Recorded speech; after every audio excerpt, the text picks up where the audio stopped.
speed. Oh crap! I need some.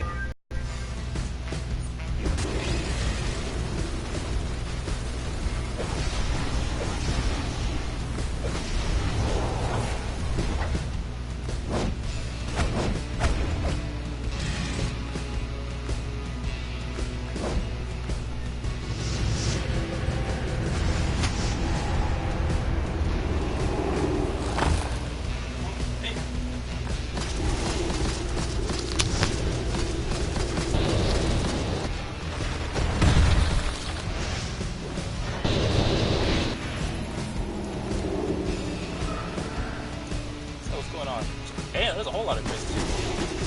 5 million.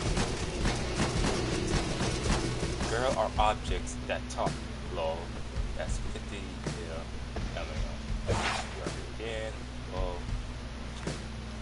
Capped your theory. Sleeps. Yep, but came out of objects don't talk. Man makes a person. Rain on that. Don't sleep on spirit names. Believe what you want, but Saturday easy rest. No.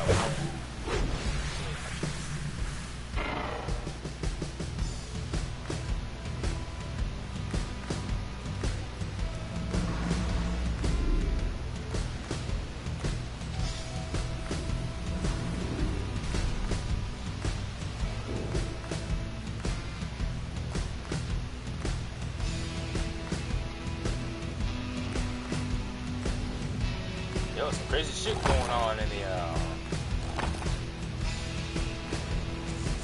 crazy shit going on in the chat.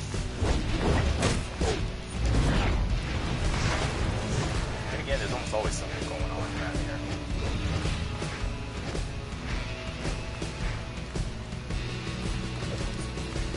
What man?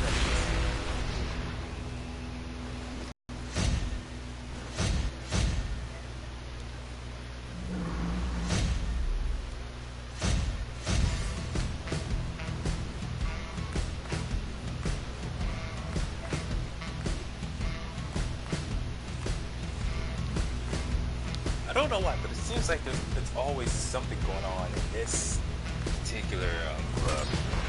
Like, not just out of Gotham or anything, but always, like, not out of Gotham or at any place in general. It's always this place where there's something going on.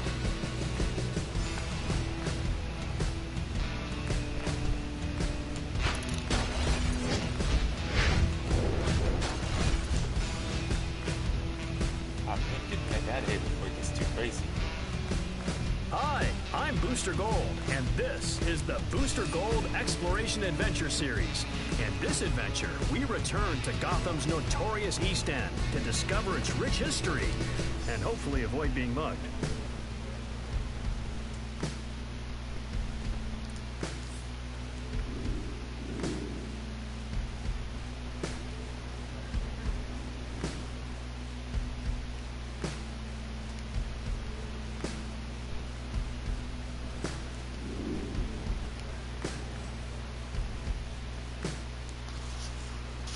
Man, people always talking shit in chat in this game.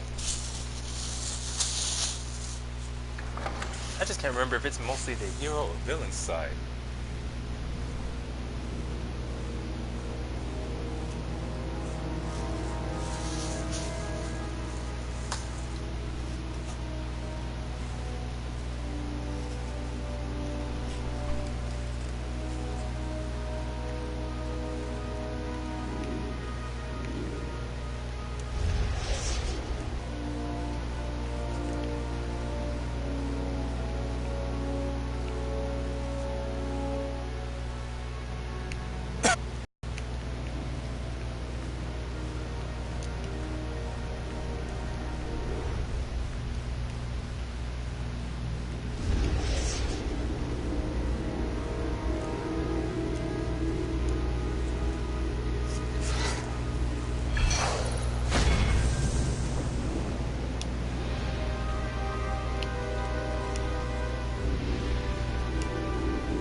Think of any other place where their chicken has better cheese.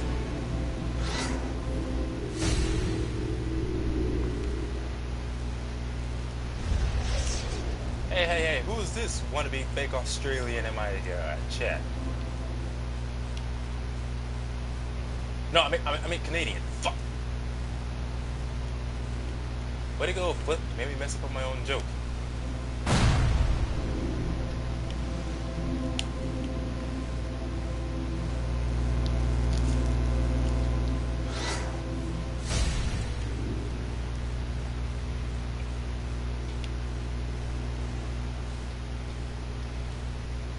Again?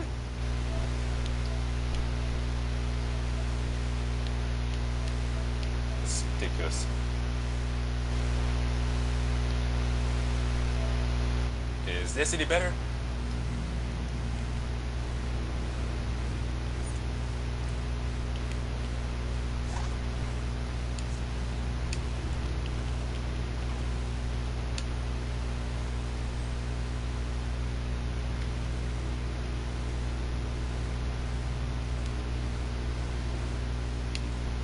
Mic feedback.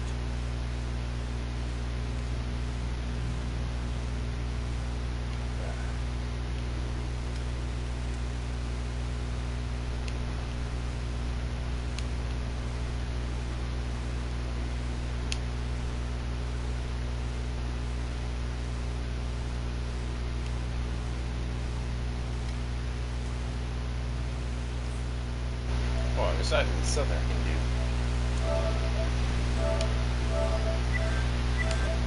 See, why you put your headphones all the way up?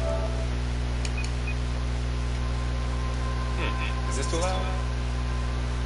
I don't get it. I have it all the way up.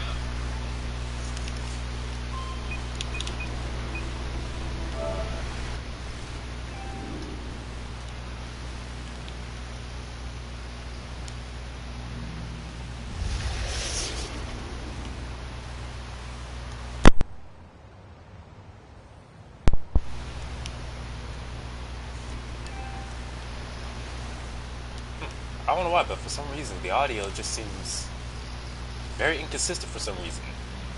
I'm not doing anything with my microphone and my earphones.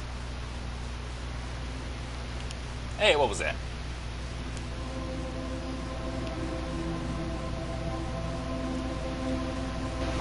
Alright, hold on. I'm starting to wonder if it's because I have it on chat audio prioritized. I wonder if that has something to do with it.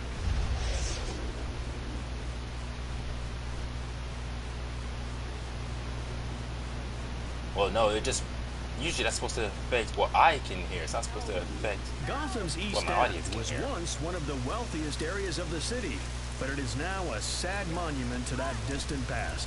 The buildings are the same, but are now in a state of ruin. Those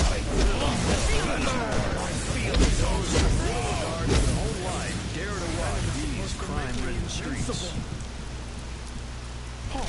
Oh, now that you're here while you are, but I just remembered something that I've been wanting to tell you about. Another crazy incident. It wasn't anything that happened to me in person, but it happened when I was live streaming at one point. It was when I was live streaming Injustice 2.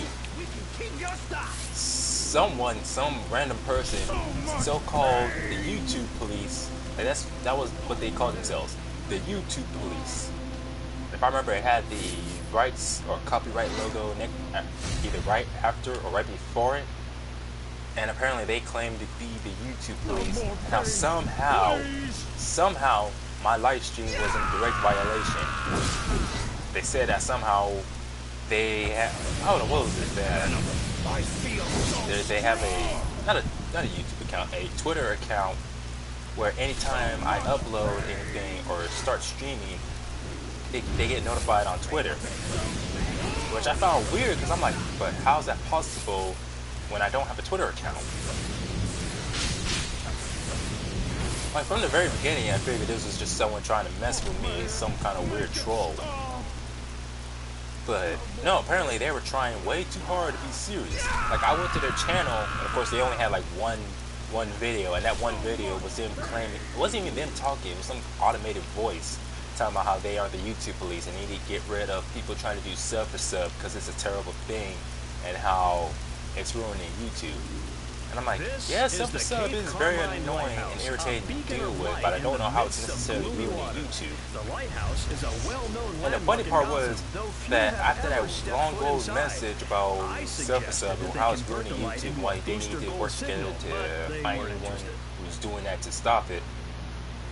Then they go and play this music that was meant to be some kind of weird racial parody of another If song. I you're can't looking remember to what the import original illicit goods was. into Gotham, this is where you would do it, at Old Gotham Harbor. But Shipping like, continues, it but was some kind of regulation weird is absent, parody and of that corruption song. is rampant. Not a place that I, And Booster Gold, can endorse. it sounded like I only it work with sounded like a legitimate song labels, you would such as expect a Bills. white You'll person to love make if their they were runs. targeting black people. I'm like, I don't know how this person expects anyone to take them serious playing music like this. Like I said, either they were in fact trolls, or there's someone who's taking what they were saying serious, but just has some very stupid way of approaching it. And I'm like, wait a minute, what if calling yourself something like the YouTube police and then trying to act like all authoritative? Isn't that almost like the same as impersonating a cop? Isn't that what they call fraud? Like, I'm pretty sure you can get in a lot of trouble for doing something like this.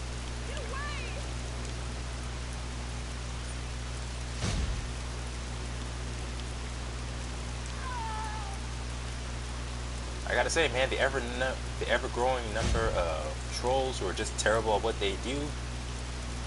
Because you think with how many there are, they would be good at it, or at least try to be. Some of them are just straight up garbage at being a troll.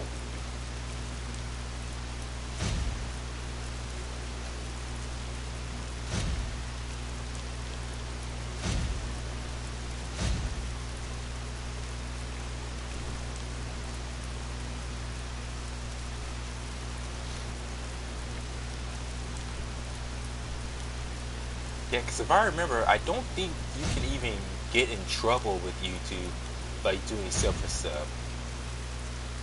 Well, sure, it's very annoying, no doubt, but I don't think it's considered against, I don't think it's any violation on YouTube.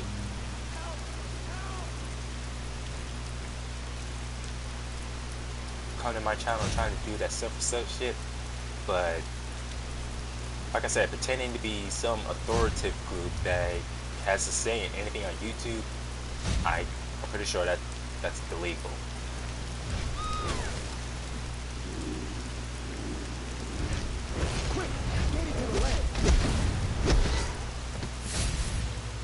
Oh, all that just for beating that one guy. So, what am I doing? Go to the North Burnley nightclub to continue your mission. Oh, right. Now I remember. Oh, buddy with Miss Ice and Snowman now, are we? Good. Play along for a while. In fact, I do believe that GCPD is planning a big super secret attack against Freeze at the Ah, dang, I keep forgetting I gotta switch Go weapons. bust it up. It'll keep Freeze to here on his side. Besides, I know how much you Machete enjoy hands. beating up our boys. This almost in looks like the something road. you'd expect from someone like, what was the guy's name? Candyman. From the movie Candyman. Or instead of a hook for an arm, it's a couple of machete hands. It'd be like an official spin-off of Candyman.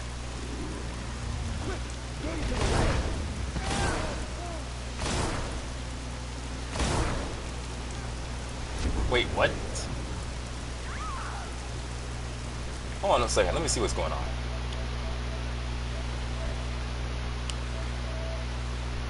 What up?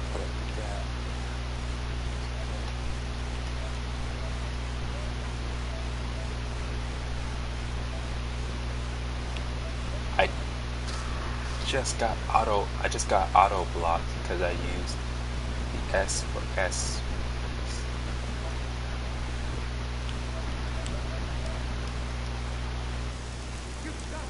Wait, you talking about like on my channel just now you got blocked in the chat, or something else going on?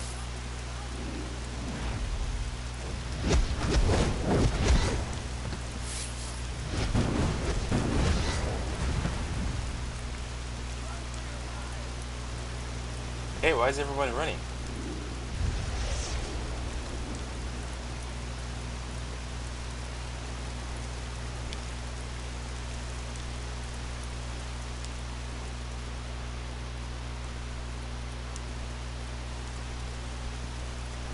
Yeah, just a random girl with the power to turn her body into any kind of random element with big old spike gauntlets just flying through the air. Nothing super unusual about this. Waffle Cook. Hello. Okay, I'm gonna be real honest. When that name first popped up, I literally thought it said Waffle Cock. I'm like, wait, what the hell kind of username is that? Which, honestly, I don't think I would figure out. I would not freak out that much about it, because I have actually never did say Waffle Cock, which they just didn't. I have actually seen worse names than that. You just hate it when the mind be playing tricks on you.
Holy shit, I am getting attacked from all angles.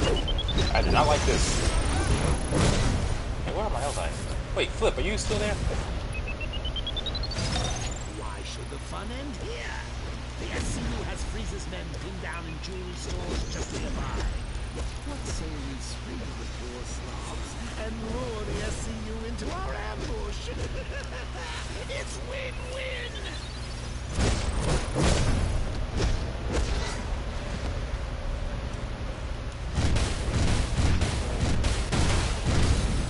Oh, okay.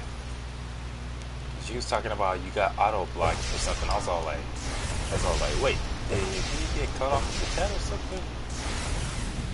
I don't know. It's almost always something going on with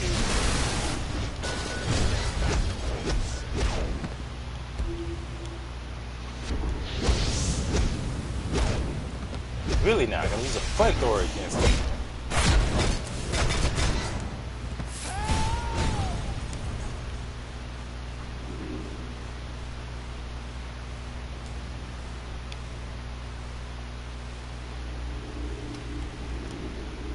Hey, there was another thing I just read about, actually. Well, I didn't read about it. There was a title I saw. What was the YouTuber? Lizard K. Rule. It was a video that he uploaded. And I didn't read it, but the title of it was where feminists are now trying to claim that somehow it's officially considered sexual abuse to milk a cow. In which case, I'm not understanding that logic.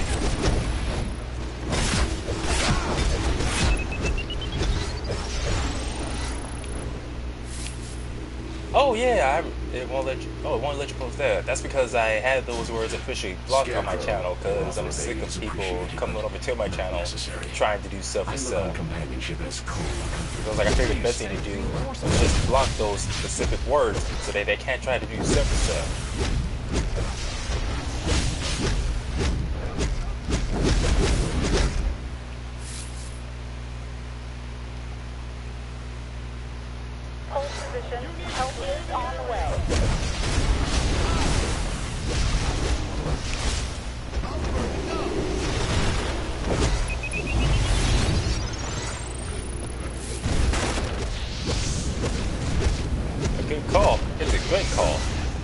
just a genius?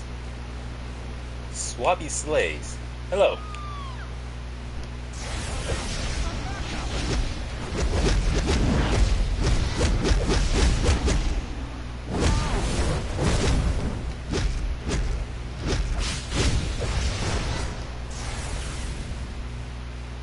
Now back to what I was. Oh wait, you went and changed your name all of a sudden? Who are you? What are you doing with real instinct?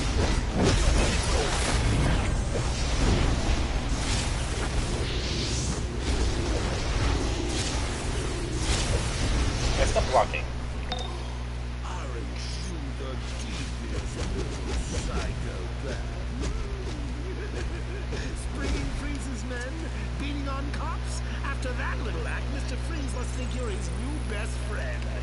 I had Calculator arrange a meeting for you with one of Freeze's. See if I can turn up the volume before I get killed. That shows us your friends are really poor. You're actually able to hear these coming out.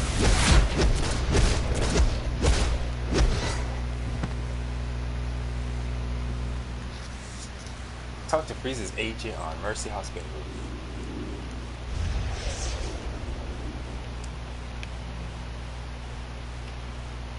It's always this part of the mission where I meet so many people and keep running into all these different groups that try to add me. You must be the one Mr. Freeze told us about. Mr. Freeze must be planning to freeze all of Gotham solid so he can finally live outside of his cryo suit. But why does Joker care? He's not the Grinch. He has no heart. Tango spotted us. Neutralized. We've been spotted. It's the mission.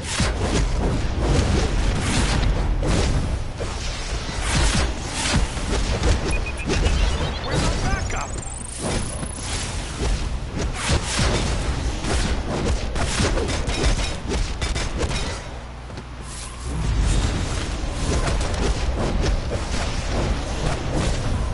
Boy, for me, I'd be good. Hoping that everyone else is doing just fine. Anyway, wasn't there a different subject I was just talking about earlier? Oh, I was telling Flip about what was it? Oh yeah, the YouTuber Lizard K Rule. Shut that In addition machine to down playing for video good this games, time. how on his channel he also talks about different subjects, usually social.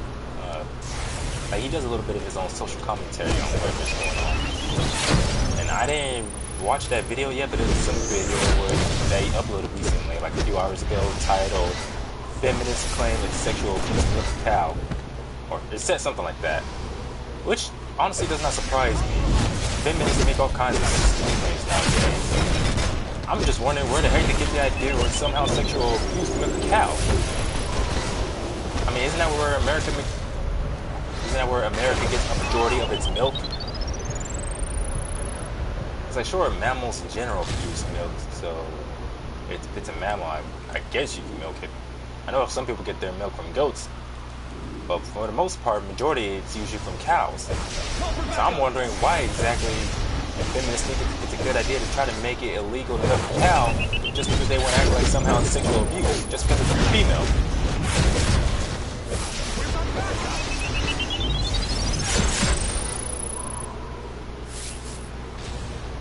I'm just wondering where the hell some people get this sort of logic they be trying to use. Like seriously, who is the idiot who came up with the idea that somehow it's officially sexual assault or sexual abuse to milk a damn cow? Like what, they're gonna start going up to people and tell them that it's they are sexually abusive if they're eating cereal with milk?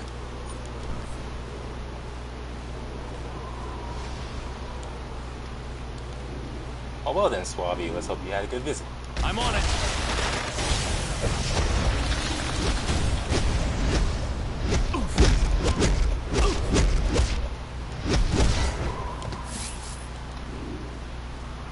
I'm freezing my butt off out here. I'm hit! She may not have the fanciest moves, but when she hits like a tank.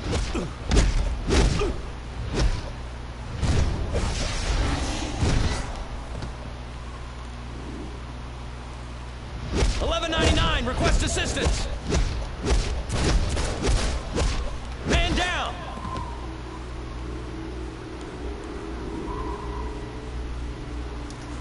Wait, I keep remembering that Black Canary You don't and see the cold truth. Black Canary Without and these Green Arrow are machines, supposed to my be somewhere dearest around Nora here. will never be free of her icy tomb. I got this Frozen one. blue plants and these priorities.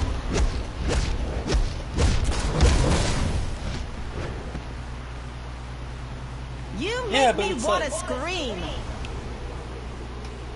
What can I say? I had that kind of effect on women. But yeah, what was that?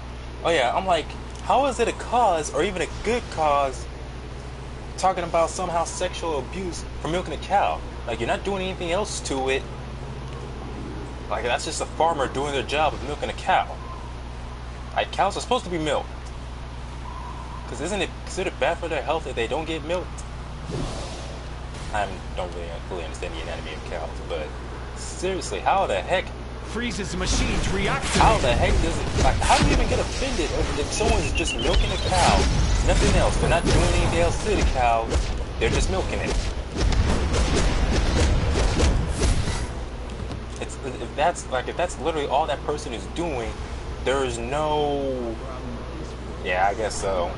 Like, there's no weird, creepy sexual stuff going on. No, what was the term for it? Bestiality. There's no bestiality going on. Let's see, there's no bestiality, nothing kinky or sexual in any way going on. Just someone just simply milking a cow. Just as straightforward as that.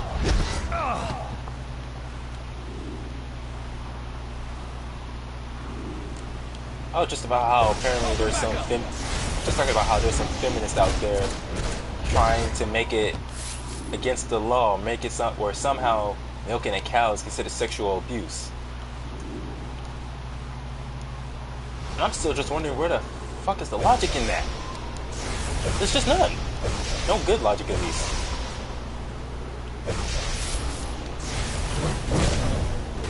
It's like I feel like this is mostly just someone just trying to make a case over nothing. Like they're just that desperate for attention.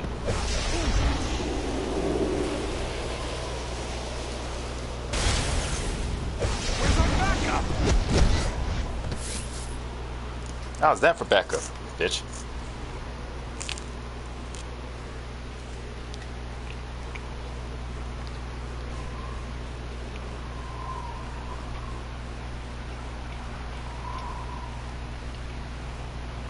You know, all I know is if I wake up one morning and decide I want cereal for breakfast and somehow realize I can't have cereal without milk because somehow some bitch decided to make it where it's a sexual abuse case, Shut that machine down. I don't know, I'm gonna do somebody's ass.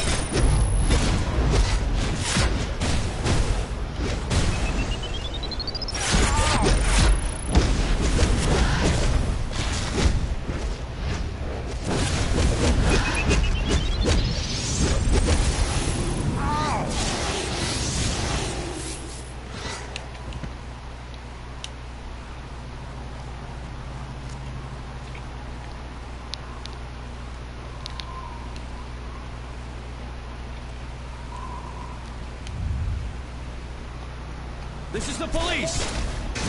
Yeah, you're right about that, Flip. We have done worse things to animals. But no, apparently somehow it's just a simple act of milking a cow. That's where some feminists where they want to draw the line. I guess it's not a matter of rather if it's being done to a human anymore. But now it's just simply a matter of the fact of it just being done to female animals in general. Human, non-human, if it's a female, it's automatically an issue that feminists just have to bring up for whatever reason.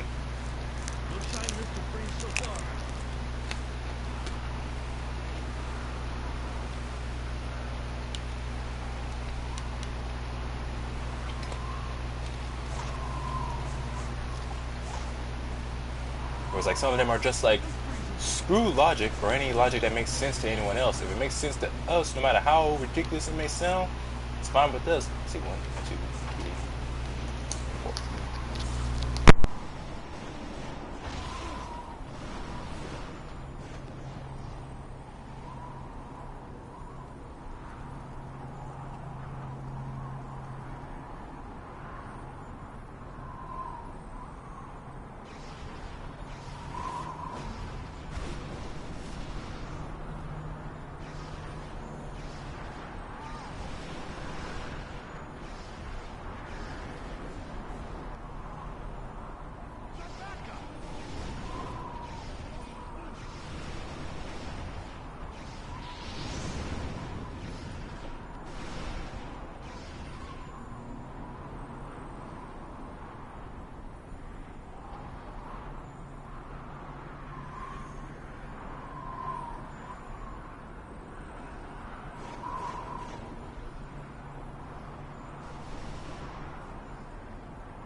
Just got distracted. Oh, let me see what's going on in the comments. Let's see. And cows have been bred to produce milk like crazy, so they actually get pain from swelling if they ain't milked. I didn't know that. Thanks, Flip. My dad raised cattle in his childhood, so I've heard the specifics.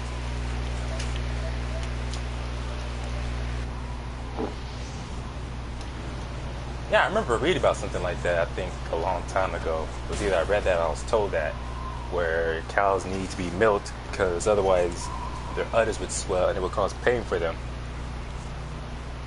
But I'm guessing, according to the feminists, it's still sexual abuse, even if it's to help a cow relieve of its pain.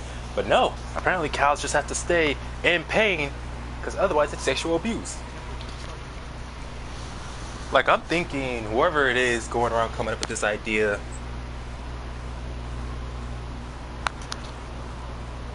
wait, plus I'm Alberton and we all about the cattle up here. I thought you were Canadian. And I thought Canadians were all about that maple syrup up there. Let's see, 1, 2, 3, 4, 5, 6. 1, 2, 3, 4, 5, 6. So I would need 2 more skill points to complete Brawling and Hand Blaster. Wait.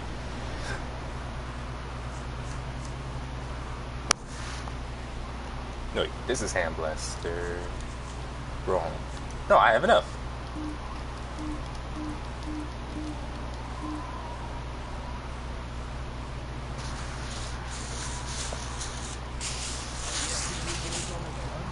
Province, man, that shit kind of always confuses me somehow. Province, country, state, all a bunch of crazy stuff. All of it just to name different types of land. Oh shit, there's a Canadian version of Texas? Okay, now enough standing around. Reactivate and defend.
Kick him while he's Hands down. up and weapons down.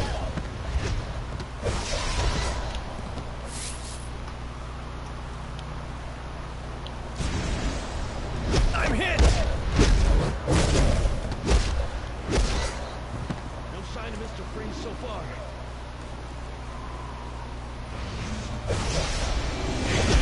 Where's our backup?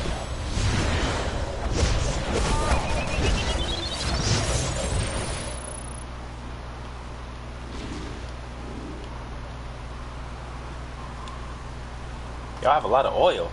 It's a wonder Bush didn't target you guys when he was president. Hey, you're in tight with Freeze, right? The Scarecrow Okay, back maybe at that joke was Arkham wants a poor taste, favor. but you know what? I don't care. Some of these cops here were nuked with fear gas back in the East End. We need blood samples to see how long the fear gas keeps its effects. Get them any way you want. The boss doesn't care what happens to them as long as he gets his say.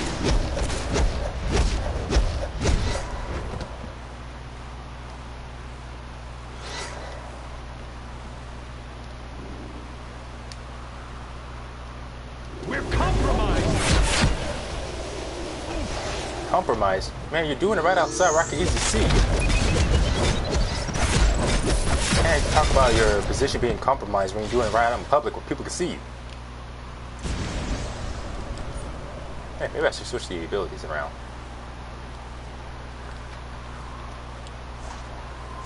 Let's see, loadout and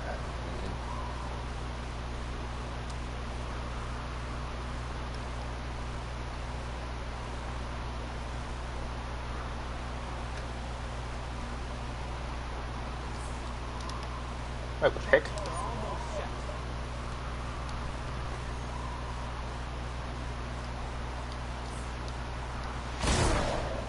No, that's not it. Where's that one that shoots a beam? There we go. Damn it! We've been spotted! Man, I only have like one power that actually freezes enemies. The supercharge. The only other one is an iconic power. There's something that automatically comes with ice that automatically freezes an enemy. Like no regular projectiles that I can shoot frequently. Guys, spotted us! Neutralize and see if we can salvage the mission!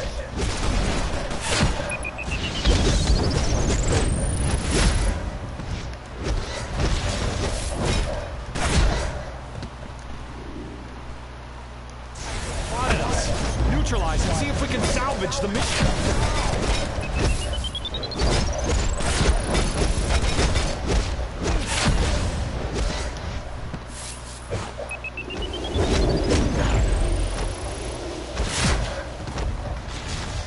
Charges are almost set.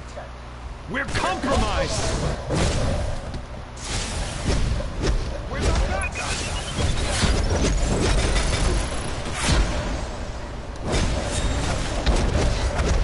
It would break you guys.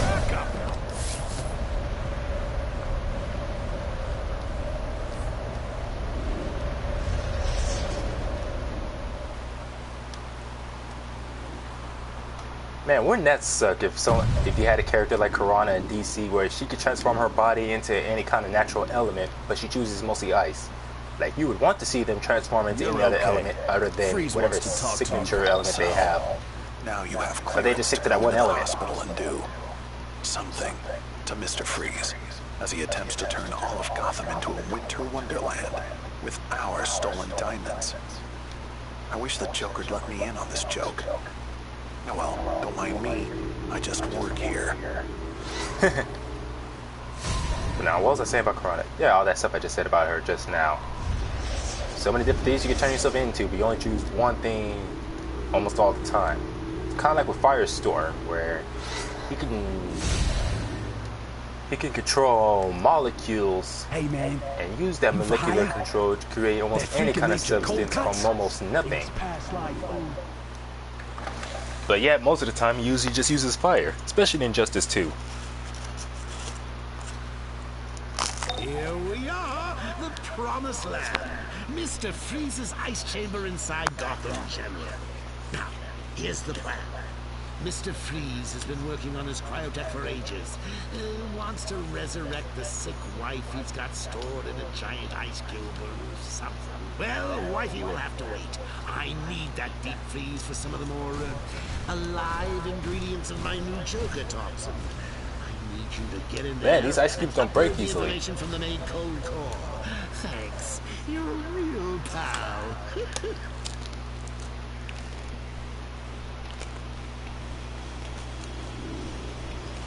Ah, my new ally has arrived. Do not be alarmed by what you see. My beloved wife, Nora, lives in deep freeze. My new cryostasis delivery and maintenance system will allow her to emerge and live again with me in the winter world I will create for her in Gotham. Please do join me in initializing the procedure. Meet me in the power room at the end of the corridors.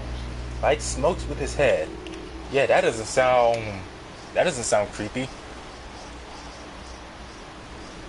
Nitrogen levels, cryo-integration pressure, flow management, all in order. Man, imagine if they made if NetherRealm made a game, or if they made an Injustice 3, but they make it kind of like Soul Calibur, where you can make your own custom character, and your own custom character shows up in cutscenes fighting with or against different DC characters. I remember there was one DC game like that. What was it? Oh yeah, it was a DC Supervillains.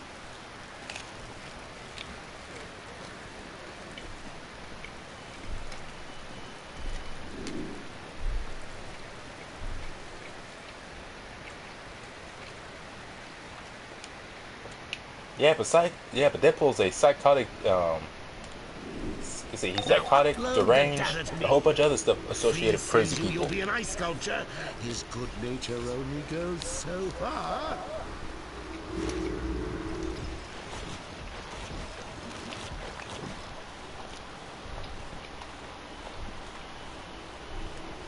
Well, Hellboy's just that kind of person who just doesn't give a fuck.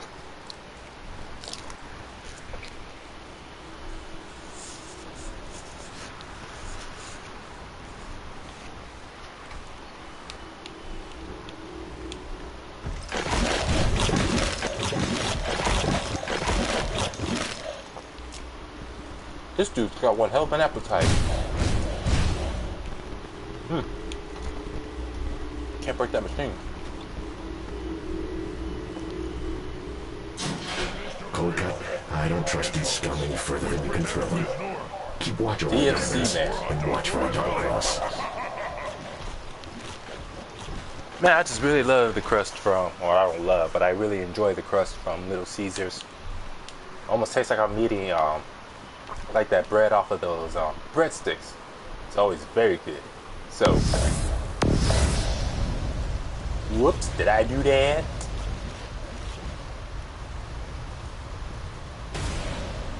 Buddy, you eat too much. I don't know if you noticed, but you eat too much.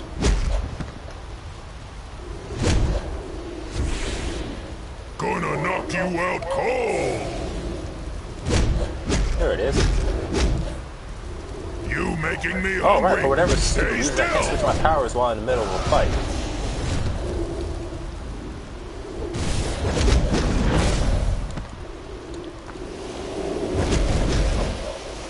Okay, seriously? I wasn't even aiming at that.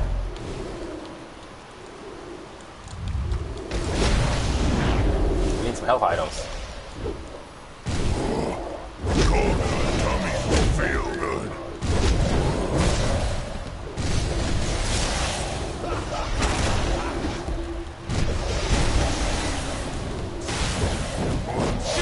What's that? Tummy feel better. Where little guy?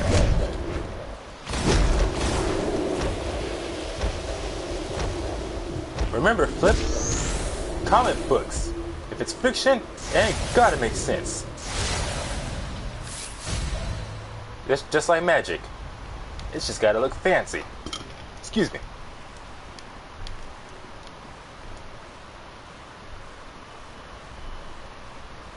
Am I sliding down the stairs very slowly? Yes, I am.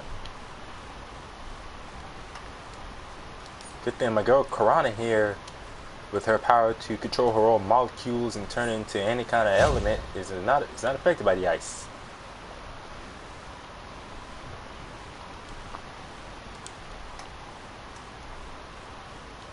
Let's see. This is hand blaster. Vanagarian. Wait, Vanagarian. Hey, that's the species Hawk Girl and Hawkman belong to.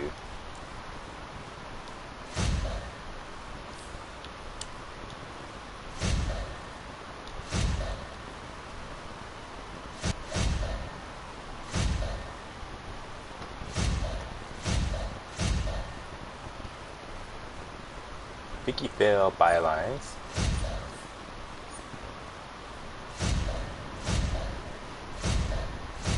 Wait, what the heck did I just collect?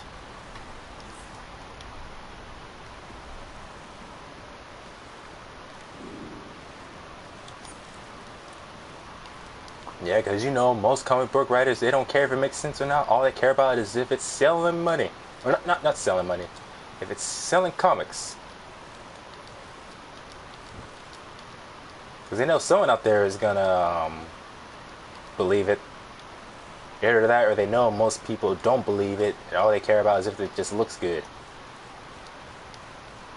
Just make it look good and lie about everything else.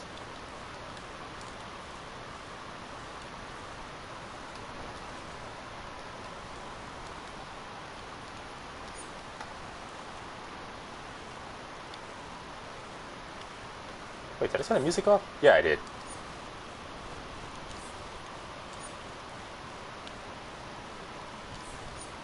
I remember I was watching Avengers Endgame, and I remember how, well, first after Avengers Infinity War, once that film came to an end, there was that tease with Nick Fury summoning Captain Marvel. And there was just all this hype going on that Marvel kept doing about how apparently Captain Marvel is this supremely powerful being, more powerful than any other character, calling her the most powerful being in the MCU.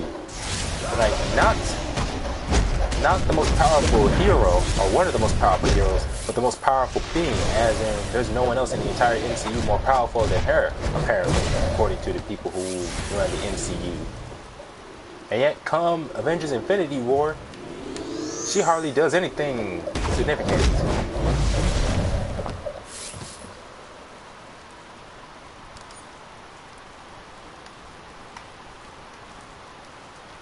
Well, I feel like that's definitely the case for Marvel. Like, I don't think Marvel's been doing too well lately.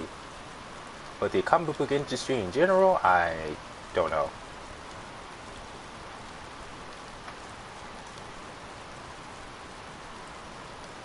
Like, I'm pretty sure other people have heard this sort of complaint before, but honestly, it does feel like lately a lot of the stuff that Marvel does in their comics, their cartoons, and everything, it's all just for the sake of. Well, I have no problems with wanting to have equality in your comics, but trying to satisfy every type of demographic out there, it's really doing is just hurting Marvel more and more.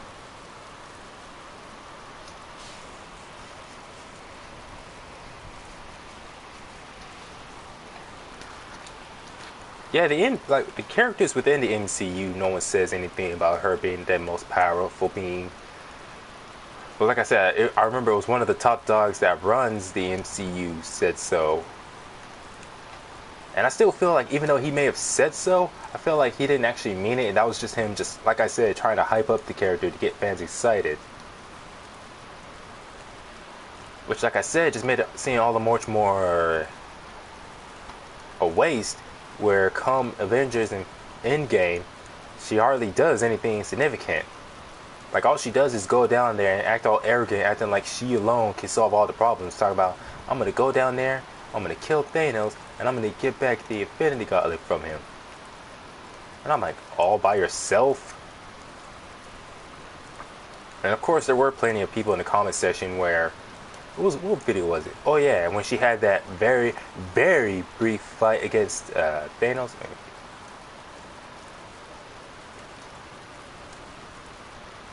H-I-J-K. Damn it! Just like a real extremist. Wait, what did I say? That's like a real extremist? I was not really paying attention. But anyways, I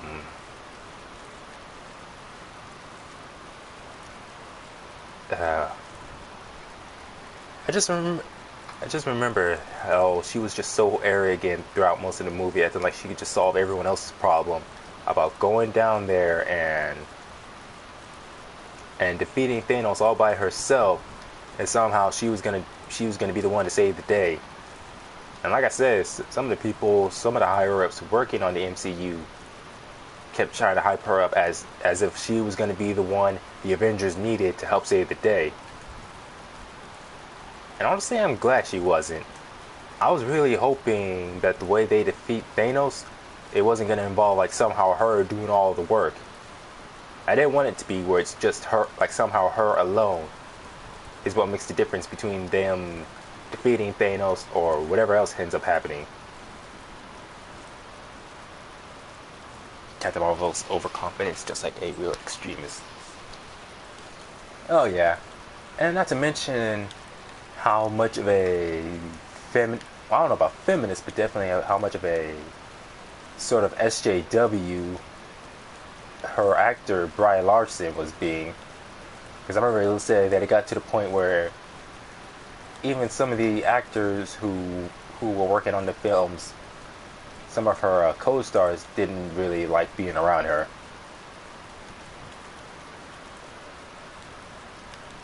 and how some people were recording how she made that one comment about how if you don't like characters like Captain Marvel, then most likely you're like a misogynist or something like that. And I'm like, what is with this bitch making all these unnecessary claims and all that?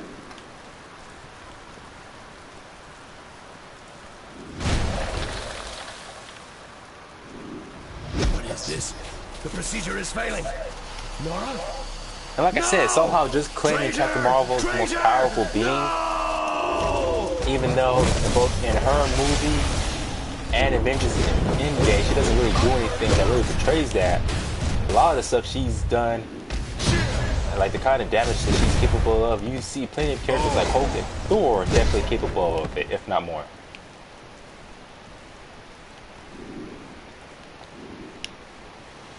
It's like I remember there was a video that was trying to explain the real reason why Captain Marvel had such a small role in Endgame, despite all the hyping and popularity boosting that Marvel was trying to do for her, especially in the comics as well, right before Endgame came out.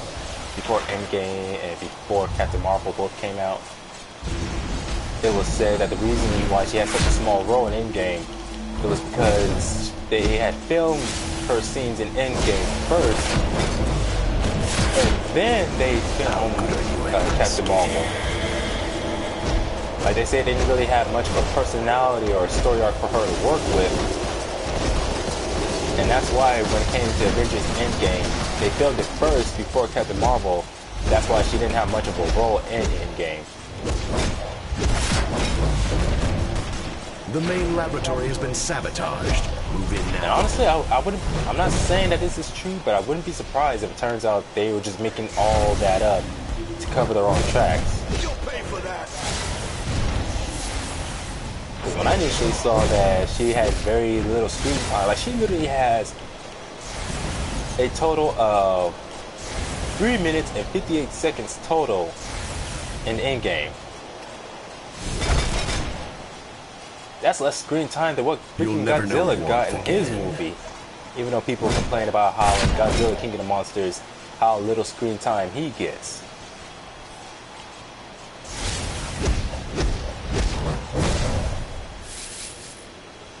Yeah, how you like me now? I failed you. Forgive me.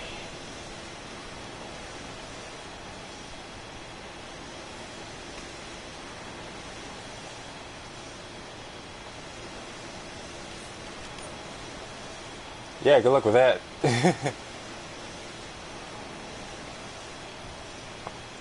Honestly, I'm fine with Captain Marvel not having much screen time or trying to somehow steal the spotlight from any members of the Avengers.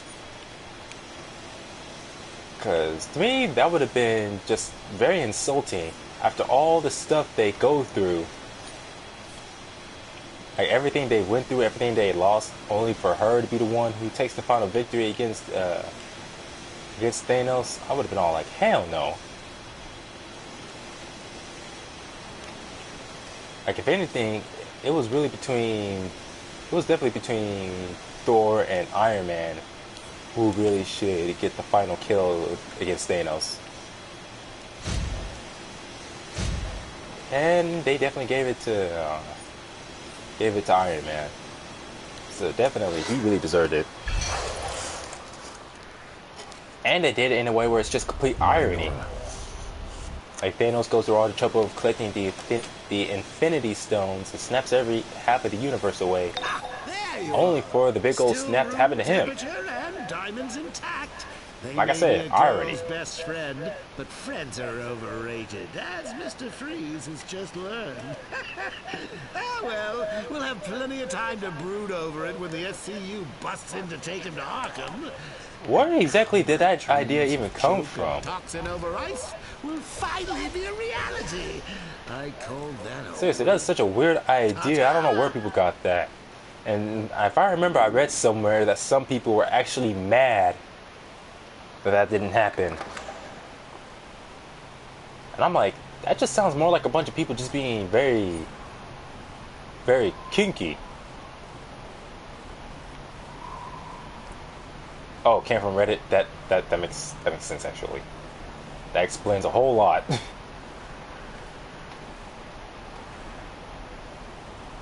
But now that I think about it, that also at the same time that really makes me think of, like, what is this? Defeat police officers and secure blood samples. Oh, I forgot I'm supposed to do that. That just makes me think of when it came to, it was like one particular episode of Steven Universe where people were theorizing how a particular episode was going to revolve around Peridot and Lapis and even have them fusing together. And yet when that happened, a lot of people got mad and tried to say how the developers or the writers for that episode lied. Even though, as one person explained, the writers never lied about anything. They never promised anything. All that was just a bunch of fans taking their crazy theories and going overboard with them. Of course, anytime something like that happens, with everybody theorizing what's going to happen in an upcoming episode or a comic issue or in a movie, and if it's not what they were expecting, then everyone wants to get mad. Well, not everyone, but a lot of the people who came up with whatever crazy theories, they all want to get mad and try to say that the writers made this promise of something and didn't get what they want. Even if the truth is that the writers never promised them anything, all the writers said was, all right, here's all the people who are going to be in this issue or in this movie or in this or in this episode. Like, that's it. Or sometimes they'll just show a screenshot of something and everyone just goes overboard.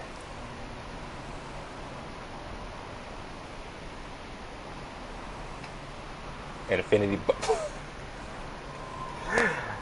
that's just nasty.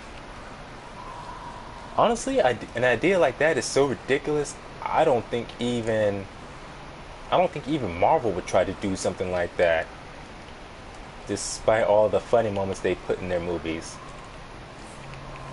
Like, I'm pretty sure even they would not bother trying to do something like that.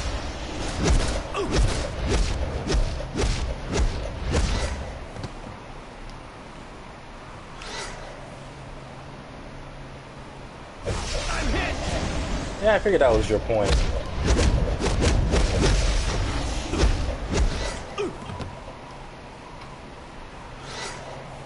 I remember there was a video of when Captain Marvel had her very brief fight against Thanos, and she was holding her own for a very short while. The scene wasn't too bad, but I remember I still liked the part where I remember towards the beginning of the film, when she first arrived on Earth, she was acting all arrogant, talking about, oh, I'm gonna go and kill Thanos and I'm gonna solve everyone's problems. And so when she finally gets her fight against Thanos at the end of the film, she immediately gets punched away with the Power Stone. And literally, that's it. She doesn't show up again until Tony Stark's funeral. I remember one of my friends was making a joke about that, saying how at that point Thanos didn't just punch her out of the area, he punched her out of the rest of the film, because she literally does not show up again until a brief shot of her at Tony Stark's funeral.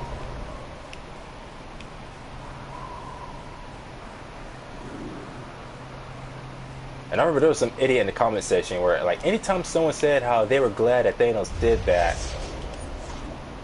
and how anytime anyone had anything negative to say about Captain Marvel getting punched like that, that person would try to defend Captain Marvel by calling anyone who said anything negative about her, calling it. I'm like, wait a minute, is this Brian Larson in the comments just under a different name? Well, actually, it wasn't just one person; it was two people going around calling other people a misogynist or trying to defend, saying, "Funny how Thanos needed an Infinity Stone to defeat Captain Marvel." And I'm like, how's that any different from when he needed the Infinity Stone and a whole bunch of other situations? Like, he used one Infinity Stone, the Power Stone, against Captain Marvel, but even with the entire back in Infinity War, with the entire gauntlet and all the gems, he wasn't able to stop Thor's hammer Stormbreaker from hurting him. Like, Thor himself could have killed Thanos right then and there, but he was blinded by his own arrogance and the fact that he wanted to make him suffer first, or make Thanos suffer first before killing him. Welcome to Exploration Adventures with Booster Gold. I'm Booster Gold. So yeah, that was definitely It's my more partner on in crime. Thor at that moment. I hear you took down half of Gotham PD to get these back from Mr. But Freeze. it's like all it was is just people explain, just talking about how they just simply don't like Captain Marvel. They say But apparently, there would be plenty of defenders where one person tried to defend Captain Marvel being defeated by Thanos with that one punch. By what was that stereotypical thing they said? Oh yeah, they was getting on that person's case about everything they said and told that person to finish killing themselves. I'm thinking to myself, damn, all that just because they don't like Captain Marvel. Do you need anything? Like, you love Captain Marvel so much that anyone who dislikes her has to kill themselves. Hey, just because they said it, it's okay. Because apparently, you can tell, just because you're defending such a popular character, you're allowed to tell someone to kill themselves. Even though it's all fiction. Do you need anything? There's literally no reason to take it that personal.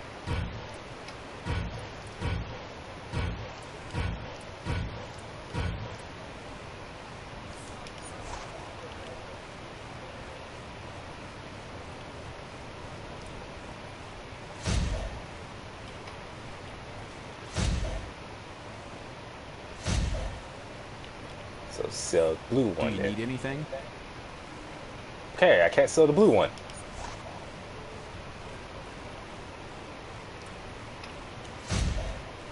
Yeah, it just Do you doesn't need anything? even, no. So I haven't buy much, so it's no big deal. Whew. So what's the anti-freeze helmet? Hey, didn't I have that equipped?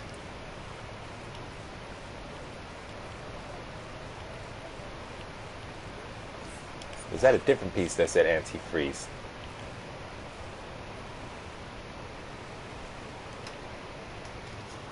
Yeah.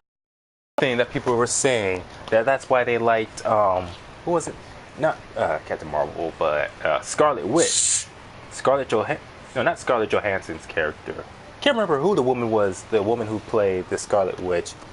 Well, let's see. It was both Scarlet Witch and Black Widow. Scarlett Johansson played Black Widow.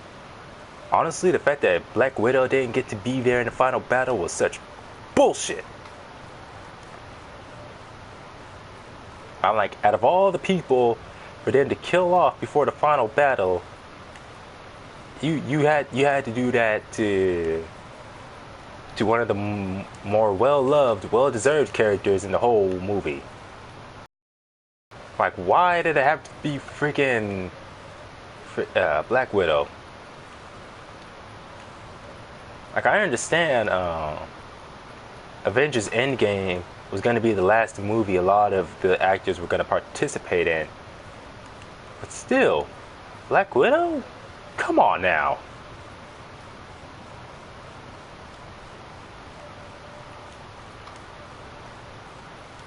Like, just doing that to build anticipation for the final battle and all that, that's just ridiculous. Like, one of the people who, in the entire MCU, was one of the people that's definitely worth watching.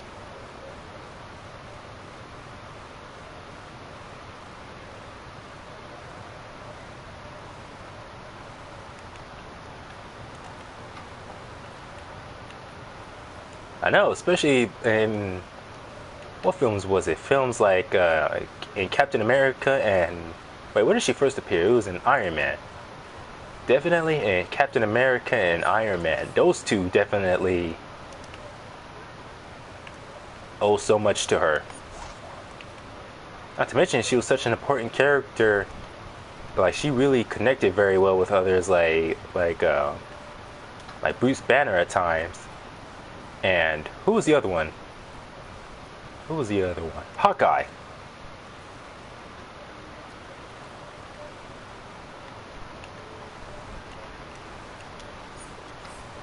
Like, if anything, she had way more importance. Maybe not in Avengers Endgame and Infinity War compared to others. Well, she did. It was literally her sacrifice. That's why they got. What stone was it? The Soul Stone, I believe it was. Yeah, I believe it was the Soul Stone. It was because of her sacrifice that's why they were able to get the Soul Stone.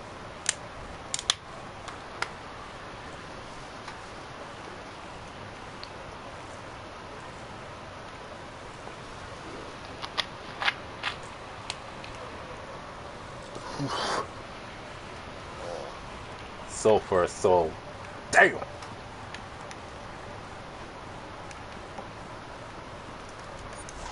Still just really bugs me that she had to go out such a way. And yet they have the nerve to go around and yet give the highlight and all the other good stuff So to you someone like think you Captain can take on Marvel. Intergang? I applaud your ambition. And I still remember it was honest trailers where they made that comment and that joke, which I think was still partially true, about how they have someone like Captain Marvel where they're like, it's the Avengers, and a character so powerful they have to keep coming up with excuses to write her out of the script.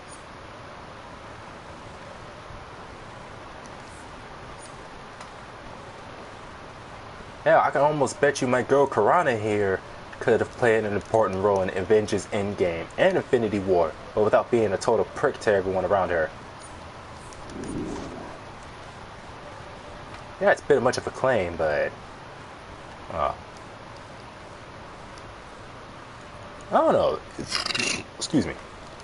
If I was like a character in the MCU, no matter how much I would have or not have to contribute, I wouldn't let myself become this sort of arrogant jerk where somehow I just get to come in and start bossing everyone around and telling everyone what to do. Where I'm all like, okay, I know it's powerful one here, so you all have to do what I say, when I say, as I say.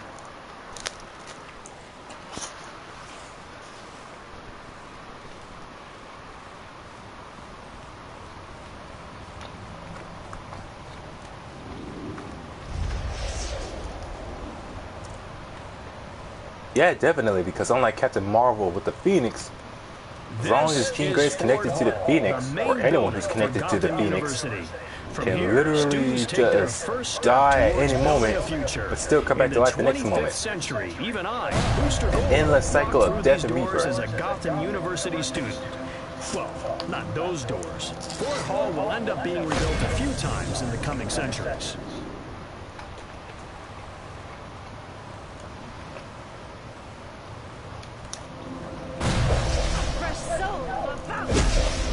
Not to mention being a cosmic force that usually connects to or bonds with anyone with extremely powerful psychic energy, like Jean Grey, and the fact that Jean Grey herself is just a powerful psychic altogether. Yeah, that would be just all bad for anyone.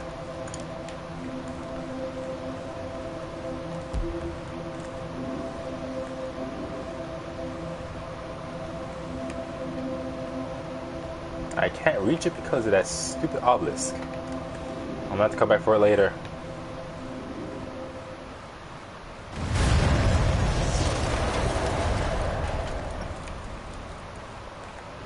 Yeah, you just simply, that one simply does not fuck with the Phoenix.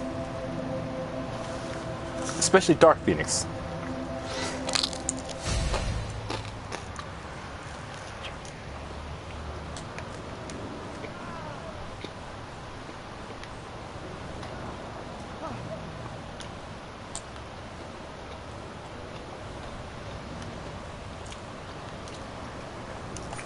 Jeez, how many times do I have to change the skin tone to make it fit right? That ain't blue, that's purple.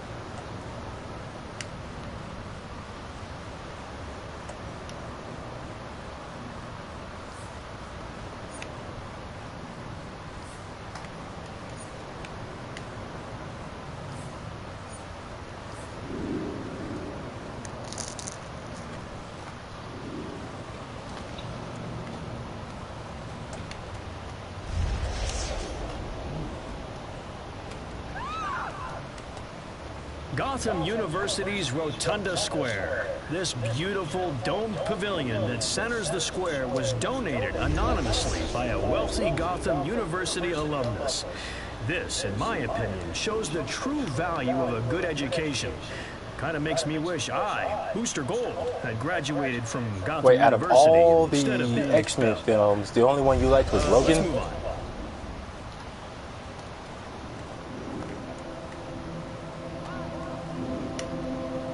Honestly, for me, I very much enjoyed, let's see, X-Men, X2, X-Men United.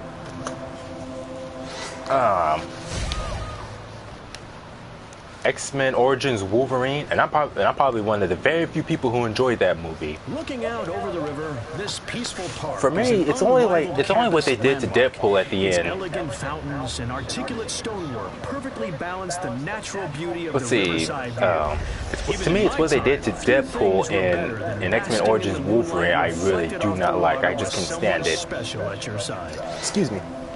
So let's see. The first X2. No, not the first. Well, actually, no. I actually enjoyed X-Men 3.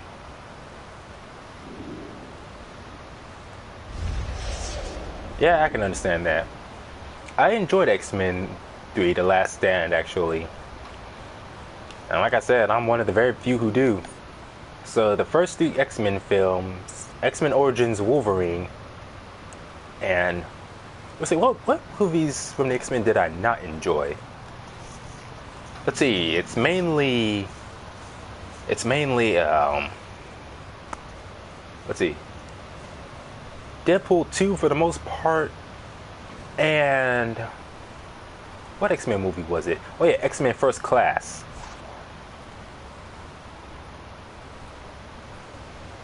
Now the only thing is let's see, when it comes to X-Men 3, I didn't enjoy, well, there's a lot of things they did I didn't enjoy, like killing off Cyclops, because apparently they thought that was a good idea.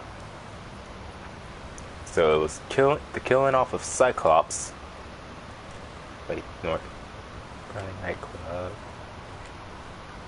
North Friendly. I'll do that later. So let's see, killing off Cyclops. Famed crime and sounds like fascinating reading. Let's go check. Yeah, that was mainly it. I did not like the way they killed off Cyclops. Intergang's latest hotspot is now on your map. Like, I understand people were starting to like. I understand people were starting to like Wolverine way more than Cyclops, and how Wolverine was becoming more popular. But that was still no reason to kill off Cyclops. Like, if you want Cyclops to remain popular or stay such a cool character, just give him more to do. Don't just write him out of the script just because of popularity. That's a stupid reason. The hitman called Deathstroke the Terminator has been sighted in Gotham. If you know his reputation, you know he always fulfills his contract. He has enhanced reflexes, skills with many different weapon types, and a deadly aim. Do not attempt to apprehend. Contact the Special Crimes Unit immediately for backup. Repeat, upon sight, report immediately to the SCU. Gordon out. When you're so badass that the police commissioner tells you, you see this guy? Run.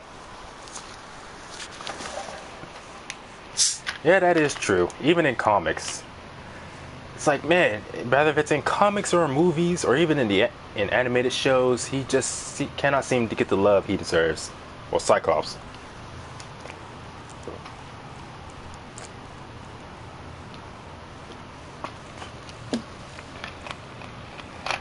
And honestly, I believe that really sucks, because Cyclops is actually one of my favorite characters. Like design and power-wise, I was actually cool. Personality, I understand there were like some moments that there was like some things he did that were bad, but I'm like, yeah, but a lot of the stuff he did is absolutely nothing compared to what others have done throughout comics.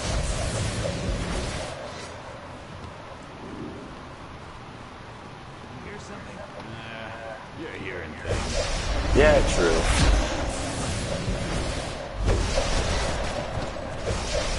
It always seemed like it was rare for him to,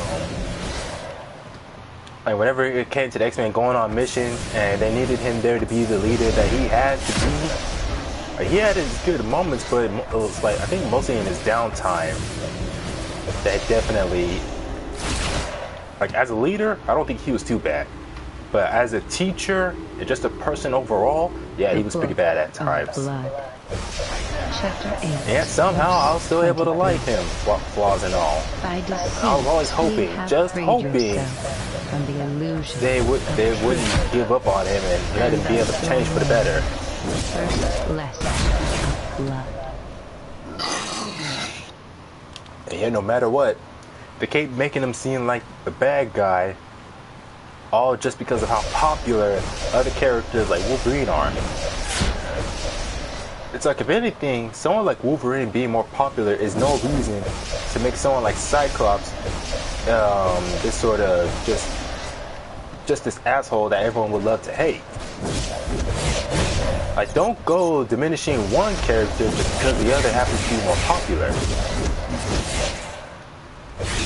Like, doing so purely because of popularity and which character most fans like more is to me, that's just bad writing.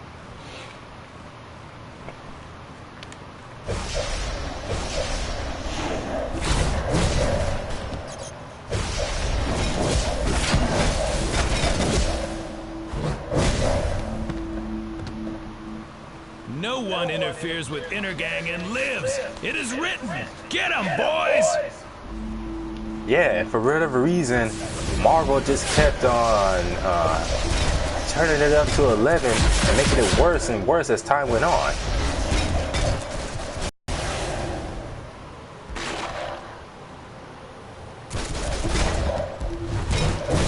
And like I said, to me, that's just bad writing.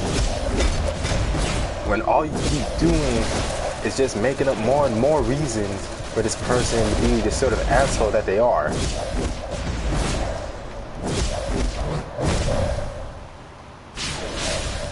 I belong to the religion of crime. The world will drown in blood before a weakling unbeliever like you makes me talk. Wait. Just in case the prophecy isn't true, I'll tell you. Mannheim says the crime Bible promises infinite power once he kills the twice-named daughter of Cain. He's doing it tonight. That's all I know.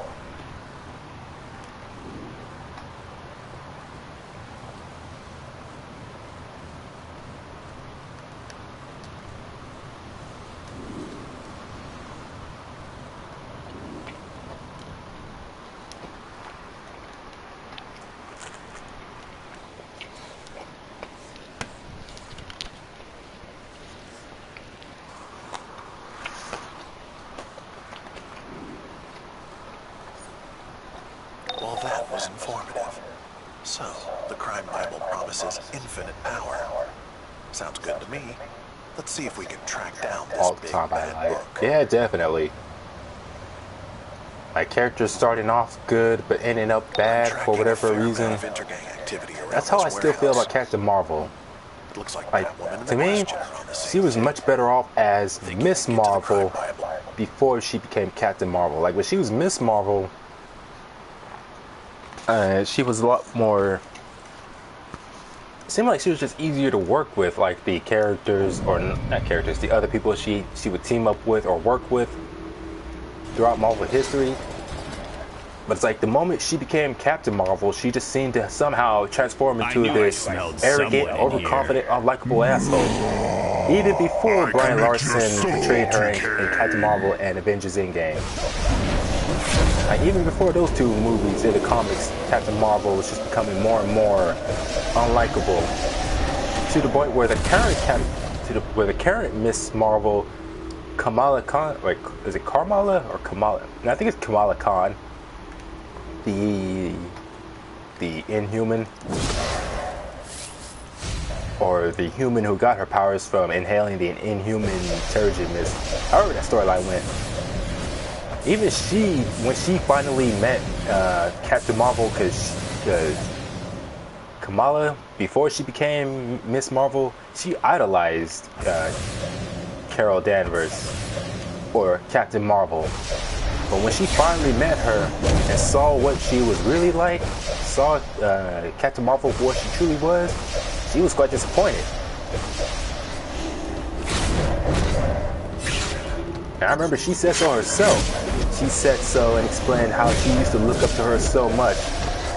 But upon realizing just the kind of woman she really is, she was just upset by it. The Book of Blood, Chapter 40, Verse 37. Lilith raised him up, and setting his hands upon her, spoke with breath hot on his neck. What ye name virtue, I call weakness. For ye lust heartily, but have not strength nor courage enough to slake it. You'll need to turn off the security camera unless you want Intergang swarming from all directions. Should be a terminal in here somewhere.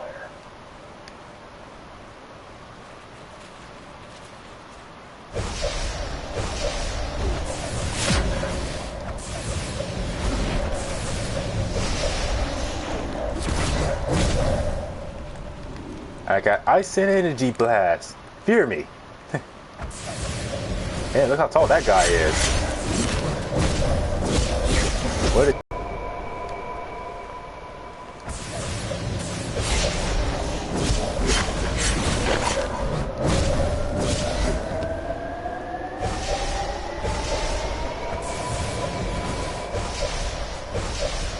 I was just going on about how disappointed I am what they did with Carol Danvers, going from Miss Marvel to Captain Marvel, and what they did with Cyclops, going from wait, when did X-Men come out? I think it was either towards the end of the Golden Age or sometime around the Silver Age the X-Men made their debut in comics. But anyways, from when Cyclops made his debut with the original X-Men all the way up to the modern day, to the point where they even had him just killed off in the X-Men versus Inhumans, whatever that event was called. No. They just had him unceremoniously killed off screen off panel. Rejoice, my shapeshifters. Alright, can't skip this part. That was another character that got hugely disrespected by their comic book writers. I cannot think of anyone else besides Captain Marvel and Cyclops. So you think to stop the prophecy? Because if anything, other characters who are usually underrated or some people say don't get a lot of love, like Swamp Thing and Shazam from DC, they've been slowly getting more love from both fans and comic book writers since their debut. Like, I remember back when he went by Captain Marvel, Billy Batson, how at first he got so popular during the Golden Age that he even started outselling. He actually started outselling Superman, despite how immensely popular Superman was. In fact, there's a lot of things that Captain Marvel himself or Shazam had done when he made his debut that Superman didn't do till later. He actually got his own movie, even though it was like, what was it, some kind of TV film before Superman. In fact, he was even the first, he got his power of flight before Superman.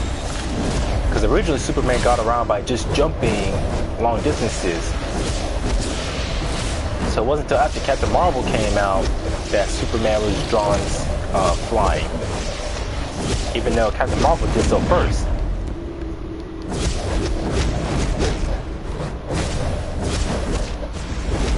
Oh yeah, Starfire. Because I remember in comics, she's all flirtatious, and I think there was plenty of times, I think it was the 80s or 90s, where she was drawn as being very flirtatious and even lustful at times. And sometimes being drawn serious, like they were going back and forth between a sort of flirting, sort of serious, sort of playful, and sometimes even outright stupid at times. I'm like, give me a break. Yeah, what else did Captain Marvel do? They even thought the idea of flying was outrageous. They were wrong. Oh yeah, it was outrageous for him to be able to fly at the time, but somehow having super strength and being faster than a speeding bullet, stronger than a locomotive, and all that other stuff, somehow all of that wasn't ridiculous. Give me a break.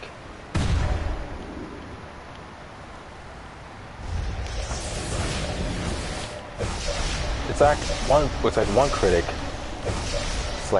described it for Captain Marvel when he made his debut. It was like basically Superman, but with a sense of crazy, goofy fun. That's exactly how he described it. If I remember, some people had said that the real reason why DC sued, I say we go after not DC, but while they're distracted by this ritual. yeah, DC, because originally Fawcett Comics, they were the ones who, they were the ones publishing Captain Marvel comics. Leader of Intergang, was last And some people were saying the reason why DC sued Fawcett Comics was not because of Captain Marvel being a copy of Superman, but simply because Captain Marvel was outselling Superman. And some people were saying that it was because of that DC got petty and decided to sue Fawcett Comics with the whole, this character Captain Marvel is a copy of Superman, probably knowing full well that people would believe it.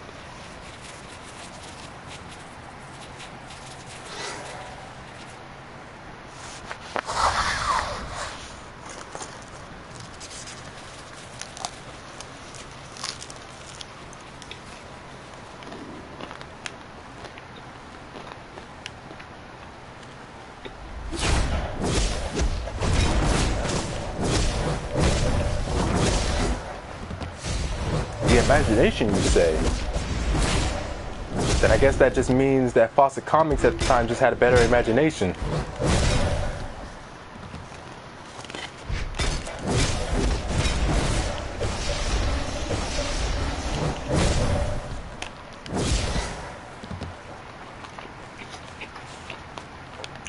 Which I think is true for the most part, because in a way Captain Marvel, when he and Superman were both making comics,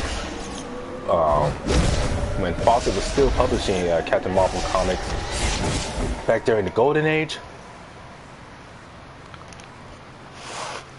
like it's obvious Fawcett Comics just had a better imagination for Captain Marvel. Well, with the whole, instead of it being where he's just an alien with superpowers, but without any actual origin, Fawcett gave him a full origin of sorts to Billy Batson, or at least to the origin of his powers, where instead of it being, he just has them, we're just saying he's a kid from Fawcett City, and his powers came from coming in contact with a wizard who originally used the same powers to battle evil, but had to find an heir for his powers. And since he figured Billy was this sort of pure heart person, that he was fit for the role. And not to mention how the whole thing was his powers being magic. I wouldn't be surprised if they did that to not just explain how his powers work, but just explaining why he's able to do the things he was as Captain Marvel. Where they're like, wait, how is he able to do all this? Simple. It's magic. Because everybody knows that, well, like I said before, even science itself can be hard to explain and define, even today's standards. But it's always even more so the case with magic. Like, magic is just basically using properties or elements that we do not really understand that well, if at all. Or as one person would say, magic. I ain't gotta explain it.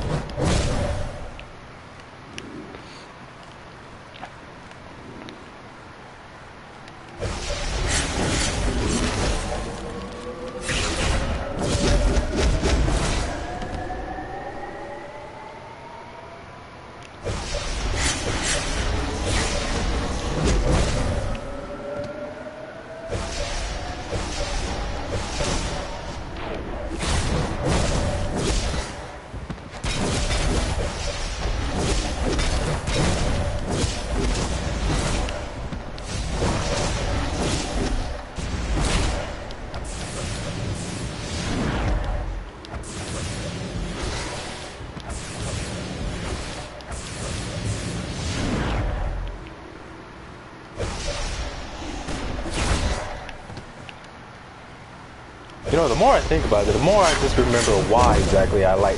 Well, I do like both Shazam and Superman. I believe between the two, I think I actually like Shazam more.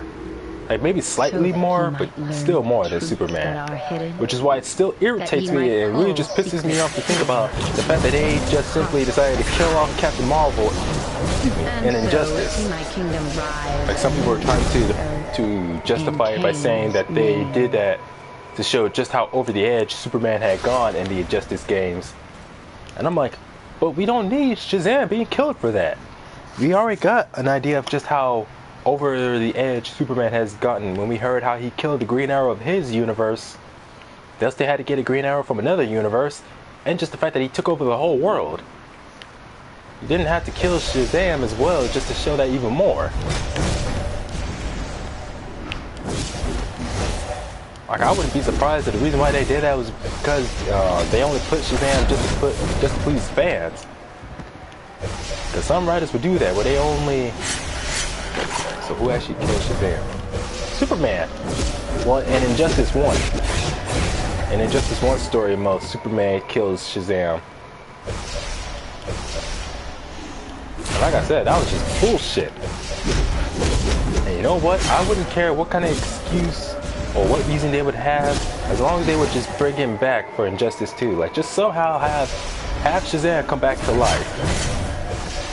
And yet people were constantly saying how they can't bring Shazam back. He's dead. And I'm like, but they still have Joker. Like, one other person said that, where one person was like, man, I wish Shazam would come back. And one person was just all like, he's dead. And another person was like, so is Joker, what's your point? Which is true. In Kane's name! Like, literally, Joker only shows up once in the entire story mode, and that's just as a hallucination. And Harley Quinn's, whatever that hallucination, what was the Scarecrow called? Oh yeah, fear toxin.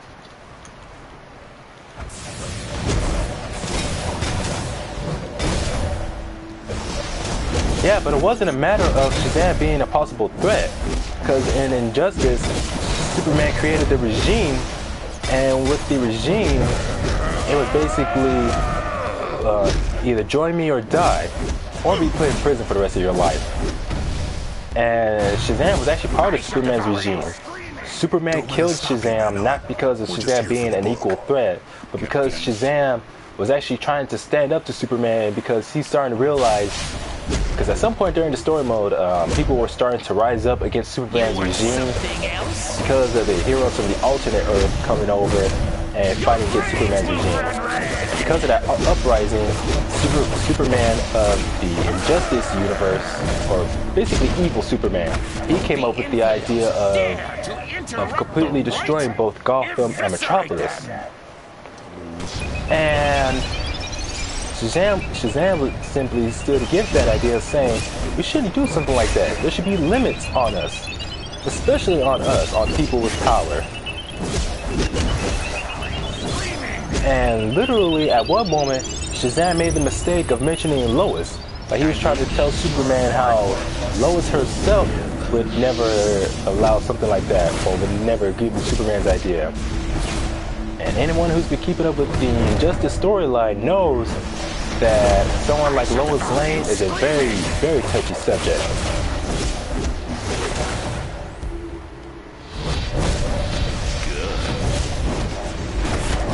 Well, yeah, of course he wouldn't kill Batman outright because of them being such good friends. Of crime. All is written in the vial.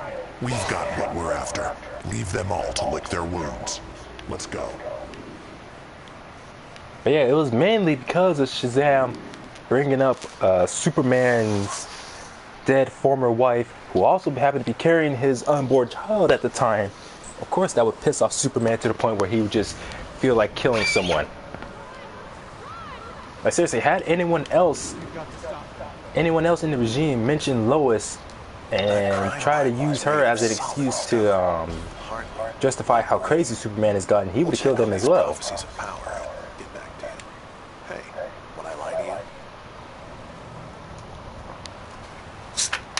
And like I said, out of all the characters for them to kill off like that, I'm like, you wanted to show us just how evil he's become. You could have had him kill anyone else.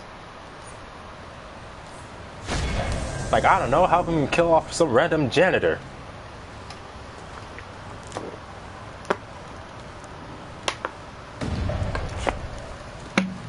like I said, had anyone else, excuse me, had anyone else try to stand up to Superman and bring up Lois, he would have killed him as well.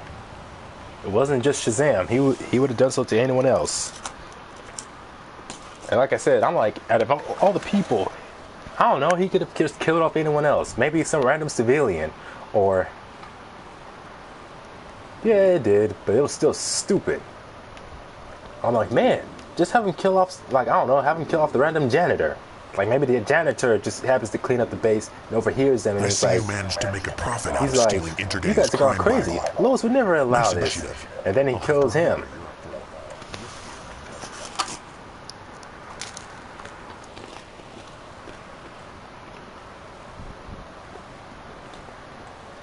Strength is no match for strategy.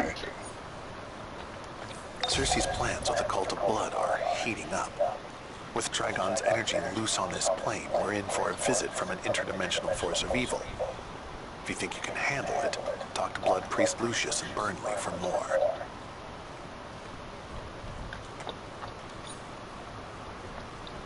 Man, all these Gotham missions. Let me just go on back to Metropolis.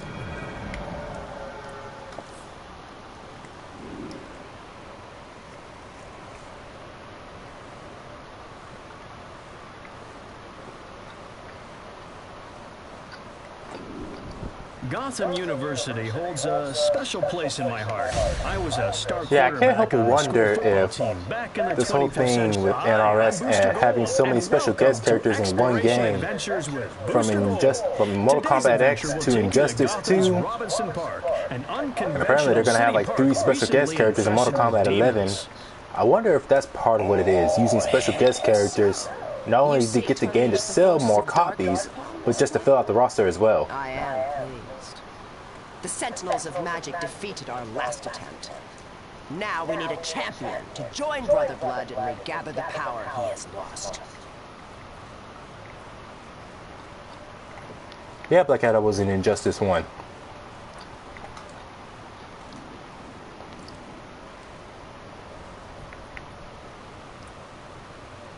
Travel to Robinson Park, enter the portal. 12. Just who I needed. Wonder Woman's wretched Amazons not only refuse to serve me, they dare to stand in my way. They have usurped my ritual to summon magical exobites, and are using it to seek my own precious hoard of Brainiac's captured powers. This cannot go unpunished. Free the bestiamorphs the Amazons have tamed, and punish the Amazons as they deserve. Like, seriously, Joker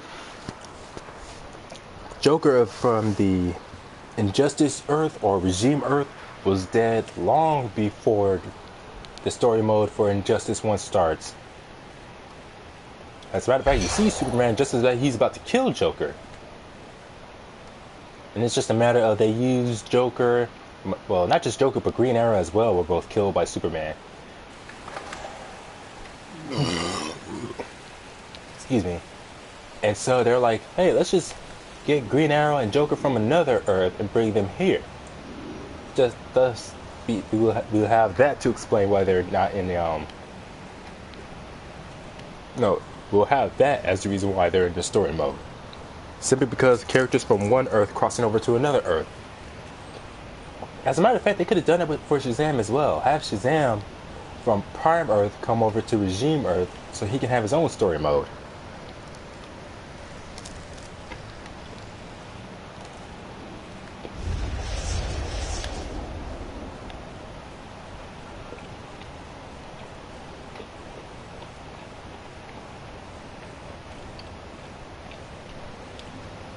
And honestly, as much as I like Black Adam, to the point where I think I might actually like Black Adam a little more than Shazam, it still felt weird having Black Adam in Injustice 2, but without Shazam. I mean, they were both in the first game, so having one without the other in the second game just felt weird.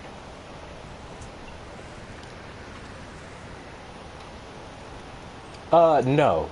Shazam and Black Adam's moveset and fighting styles in Injustice 1 were so different from each other, there was no similarities. There's no need for panic. One was a grappler, the other was a zoner. Yeah, Shazam was a grappler. High and low grabs are basically a fast-paced rushdown type grappler. Black Adam was a zoner.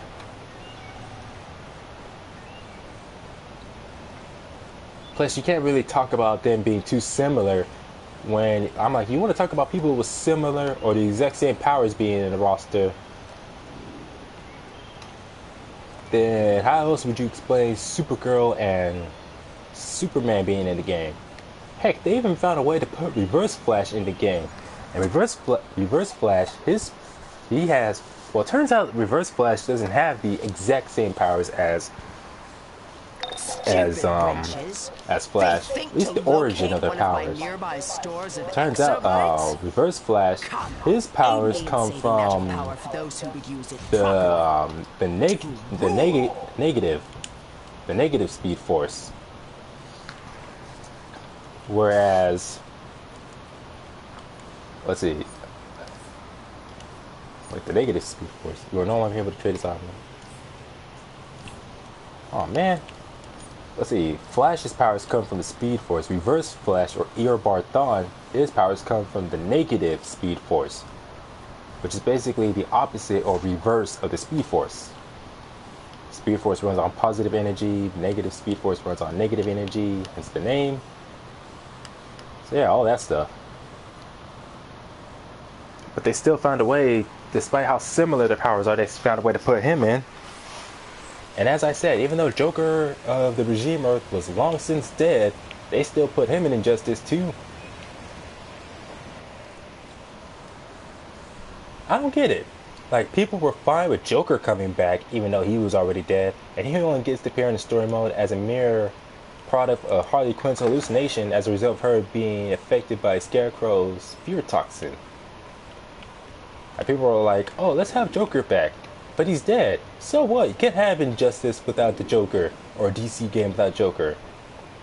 But the moment anyone brings up Shazam, they're like, hey, let's have Shazam. No, Shazam's dead. Shazam's dead, and he's gonna stay dead. You can't have him back. If you want him back, too bad. I'm sure you'll see something you like.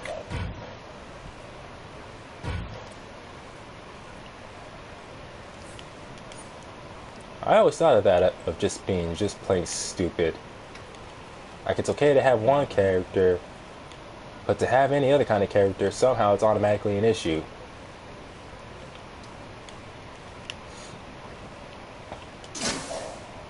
Oh, fuck!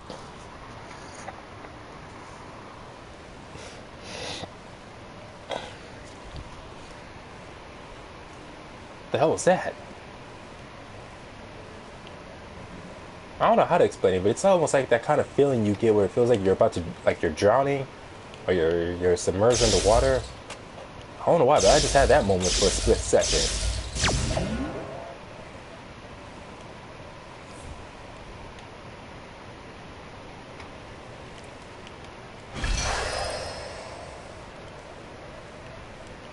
I think I'll be fine for now. I don't know what that was, but I hate when that happens. Oops.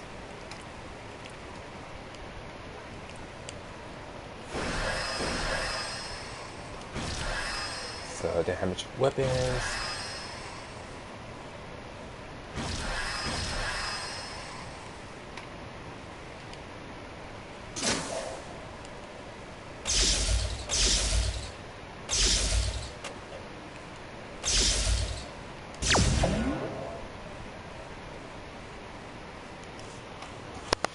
Yeah, they could just be all like, they'd be all like, wait, you died, how are you back?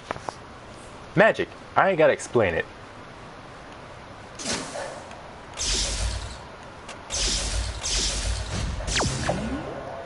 Like, seriously, it's all fiction. It's a fighting game based off a comic book. They ain't got to explain nothing.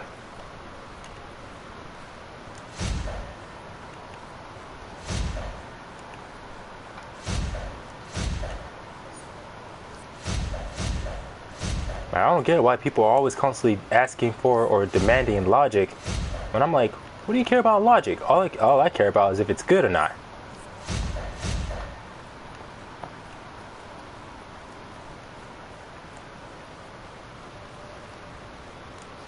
But I guess in a lot of it was just mainly a bunch of fanboys. I'm sure you'll see like a lot of Joker fanboys who just want him in so badly. And since he wasn't revealed at the time yet, people were people were just constantly speculating what the full default or face roster was going to be like. And the more characters that were revealed that they didn't like or didn't care for, the more they were just really hoping their character would be in.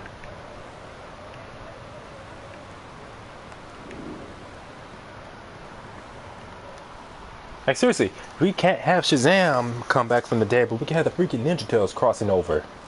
Like sure, they've done that before, but still, that to me just goes to show how much logic is just ignored.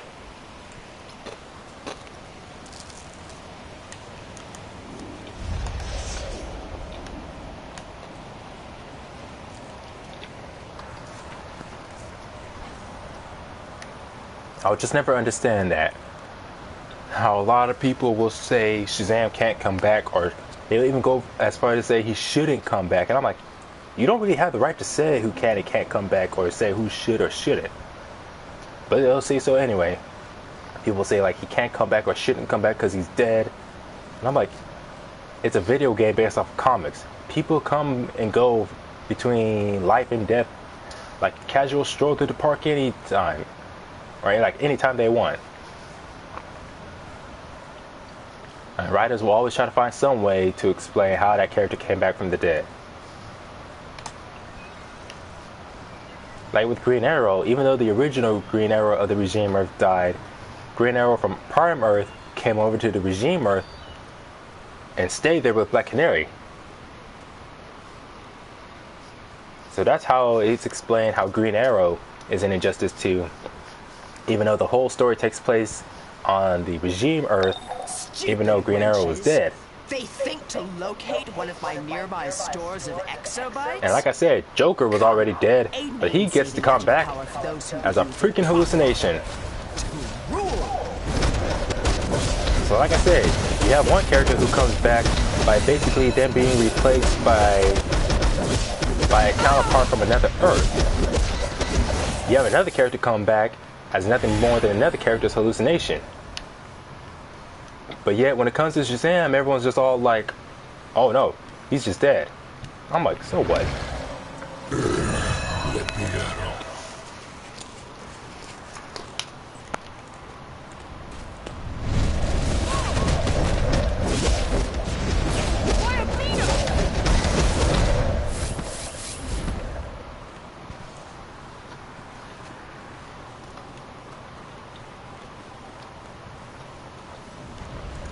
And I know I keep ranting about this, but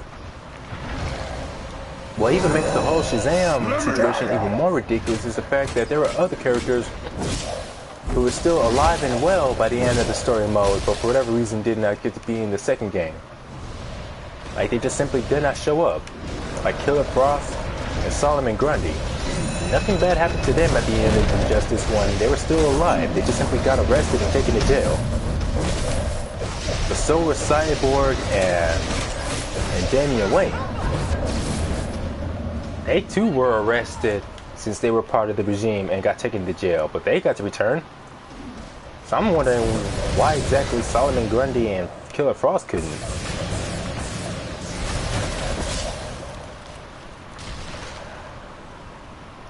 Yeah, Lobo was in the first one. Hey, wait a minute. I'm also wondering how come none of the DLC characters who were in the first game couldn't return? General Zod, Batgirl, Lobo, Martian Manhunter. None of them got to return. I remember the only special guest character they had in Injustice 1 was Scorpion. And it was because of that that's why they put Sub-Zero and Raid and other Mortal Kombat characters in the game. But still, I'm like, where was Solomon Grundy?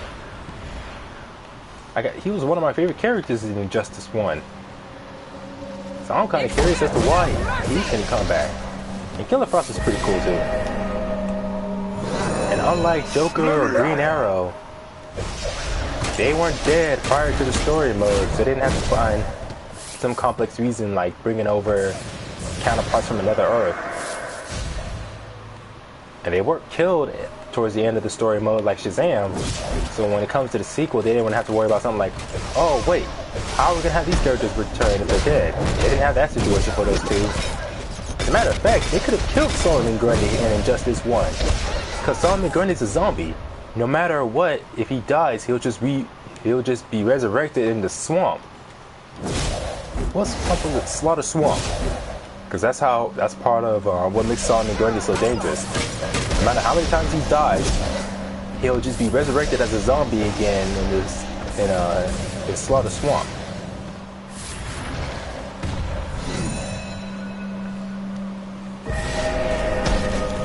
Excuse me.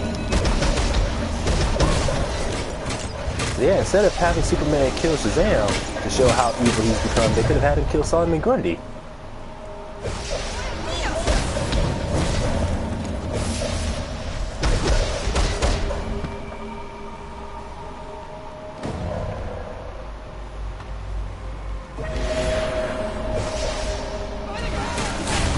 Do not worry, my mistress. I shall save your not castle. What was it? I shall save your fortress from these evil. Well, they're not evil. From these crazy Amazonians, the Mascarians, women of Paradise Island.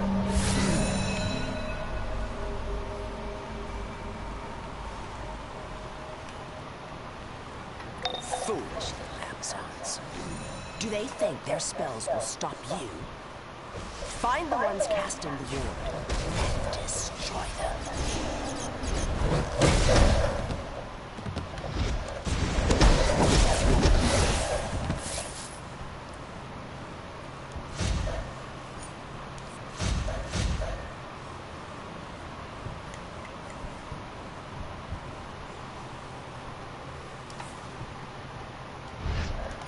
Oh, right, gotta change the weapons.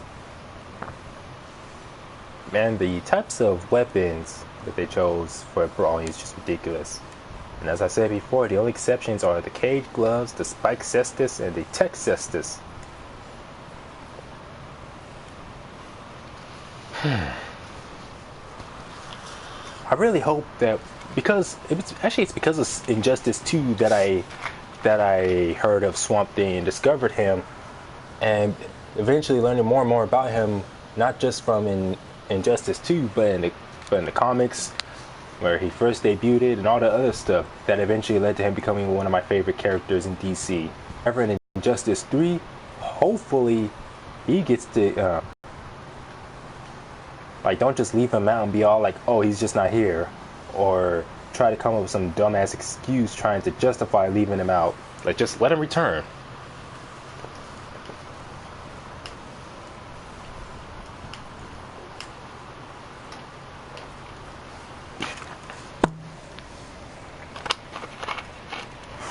Excuse me. Now, it does kind of bug me a bit that Swamp Thing doesn't get to do anything in story mode. But it does. I remember one time one person said it, that even if he doesn't get to appear that much in story mode, the less screen time means the less opportunity that the writers for the story, the less opportunity they would have to mess up his character, like his personality, his whatever small role he plays. The less likely they are to mess it up just by him not doing too much. This appears to be a particularly well-preserved piece of Grecian armor. Still, it would have been nice if he had his own chapter. Like his own chapter mainly of him defending the swamp. Rather, if it's from him thinking the heroes are the bad guys and you get to play as him fighting against heroes because of whatever kind of misunderstanding, or something simple like the villains, like even Poison Ivy's showing up and he fights against them. Even though I have said before that there's really not too much connection between Poison Ivy and Swamp Thing other than their power to control plants. And even then, how they control plants, how they got such abilities is completely different. Magic confirms other scientific research that exobyte canisters can be sorted by content.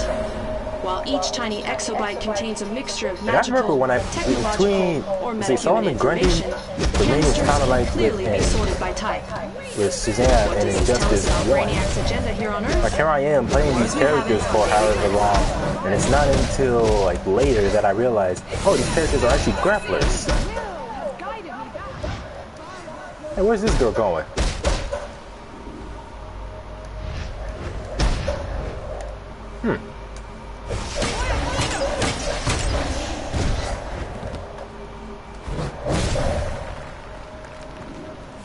Well, if I remember it, that's just from their interaction in Injustice 2 in one of their intros together. But, however it is in the comics, especially in mainstream comics, I don't know.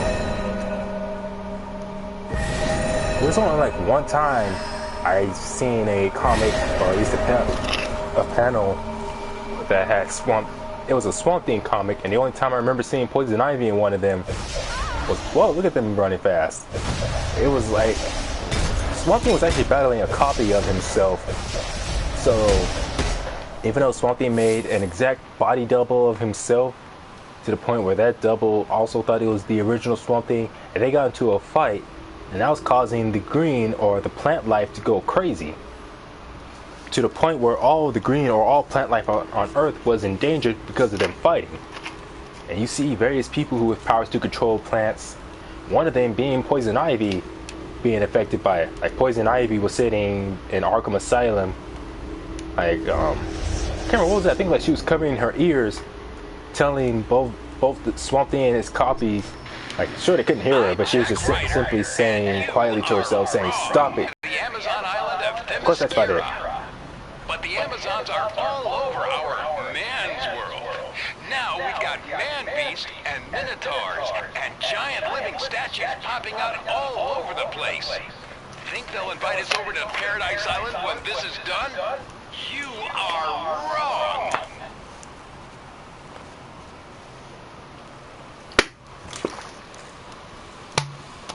Whoa, Jack Ryder does have a point. Summon the Colossus! Because if I remember correctly, as far as with Amazonians, at least in DC Comics, there's some kind of conflict that happened between it was like some kind of female tribe back in the ancient times, in ancient Greece. It was either in Greece or Rome. Wait, isn't Greece part of it?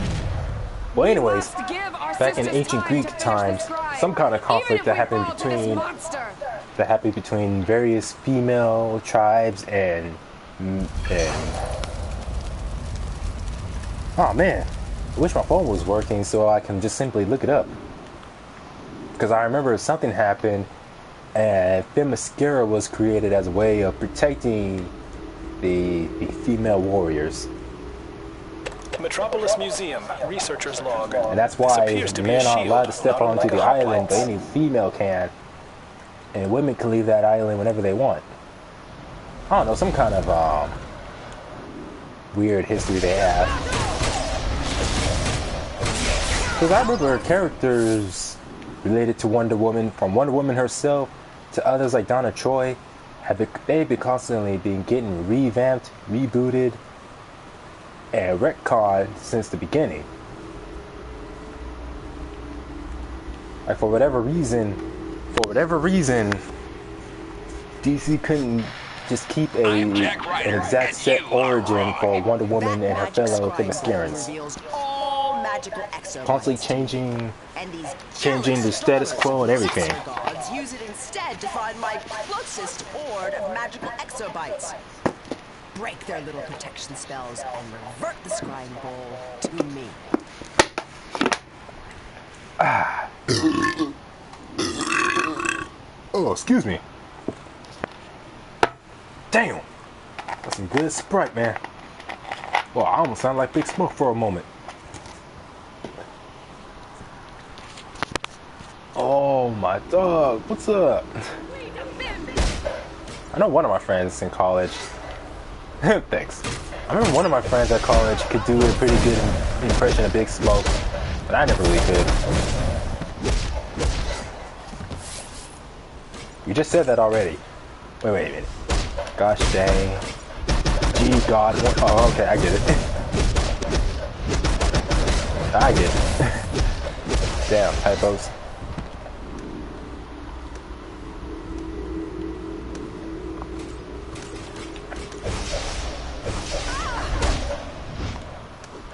Oh right, I didn't have flight mode activated.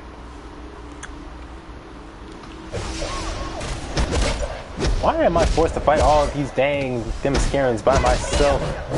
And yet somehow I don't have any backup. This is supposed to be Cersei's fortress. There should be more bestiamorphs, however the hell she calls them.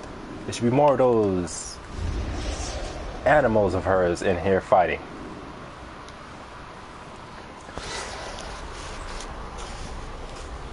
Wouldn't that be interesting? Like somehow make a comic of my character Karana here, but since she's working, like instead of portraying her as a villain, Beastie Boys.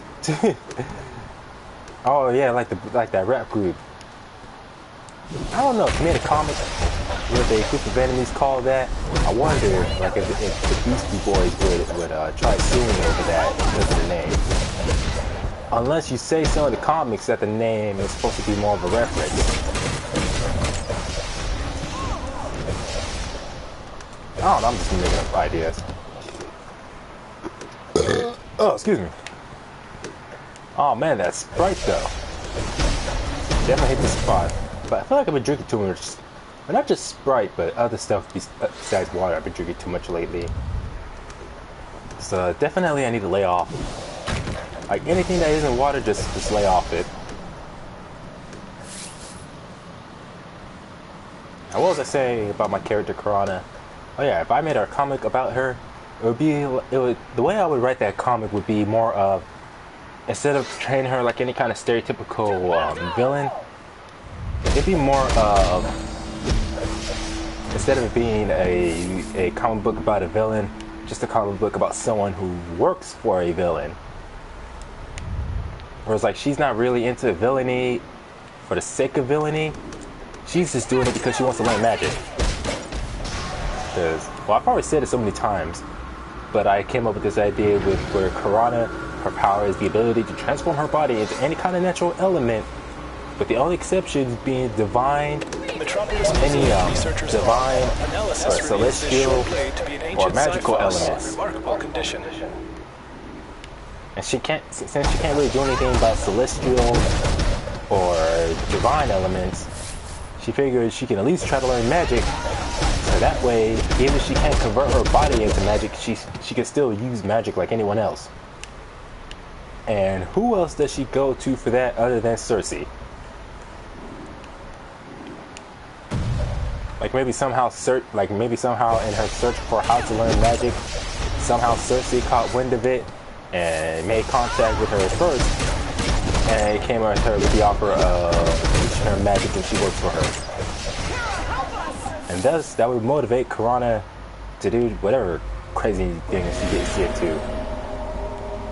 Like that would be her sole reason for working for Cersei, because Cersei came to her first about how that was it.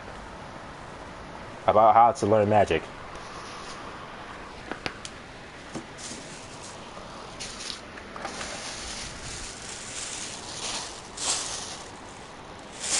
What the hell? Where did this come from? You know, it's amazing how I'm able to come up with all these ideas for my villain Karana, but for my hero Najax, so far all I got is he's a new god from the planet Lunera that exists in the fourth world like all the other gods, and he has the power of sorcery because his family learned sorcery or something like that. How did Cersei get all Either those that or like his family is born with magic, which is why I'm still trying to find out if there's anyone in DC Comics, like any gods who use magic, or if there's a such thing as divine magic. Quickly to join me and show these traitors to magic what true magical power means. Wonder Woman must not reclaim the exobites.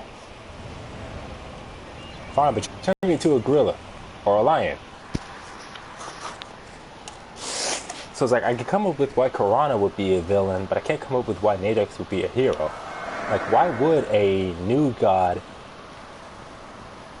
who has the power of sorcery as well as other powers usually associated with gods, like strength, endurance, speed, and all that other stuff, basically being physically superior to any mortal, like, why would he leave the fourth world, come to Earth of all places, and become a superhero?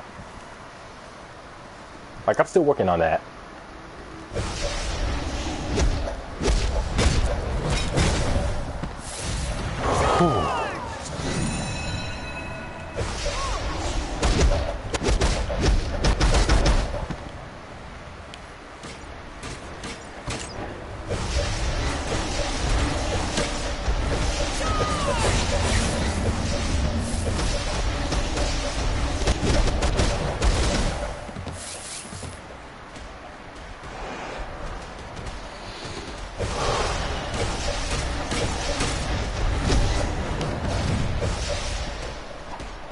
Oh, I'm starting to wonder. I almost feel hard to breathe right now. That's because of all that soda I just drank. Maybe it's because I'm trying to lie down. I should probably try sitting up. Yeah, that's like my grandpa said. It's never good to lay down after, like, to try to lay down on a full stomach, especially after just eating.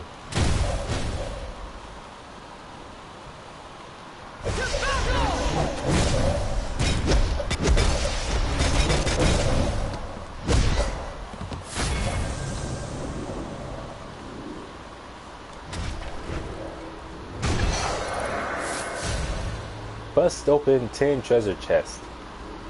I've only opened 10 so far? Man, that stuff doesn't come as often as I prefer. Let me out! Metropolis Museum Researcher's Log. This spear is quite similar to those used by the hoplite phalanx. Maybe that's why people keep being sent to Arkham Asylum. Yeah, so far I don't know any characters. Like, so far the only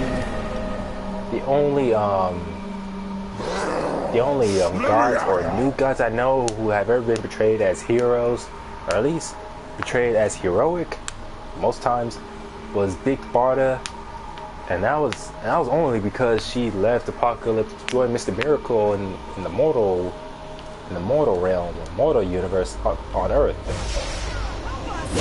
Like, it was literally because of Mr. Miracle, who she fell in love with and later married. It was only because of him that I remember she ended up leaving Apocalypse and became a hero on Earth. But what's interesting about that was how it turns out, and even Barda admitted herself, that she actually prefers the life of a domestic, was it domestic or domesticated? No, not domesticated, the life of a domestic wife, as opposed to going on adventures and being a superhero. It's only because of the crazy stuff that Mr. Miracle himself got caught up in that's why she would often keep donning her armor and going into battle, which she often would find annoying, as she would admit to Mr. Miracle. So it was Mr. Miracle and his wife Big Barda, and who else was it?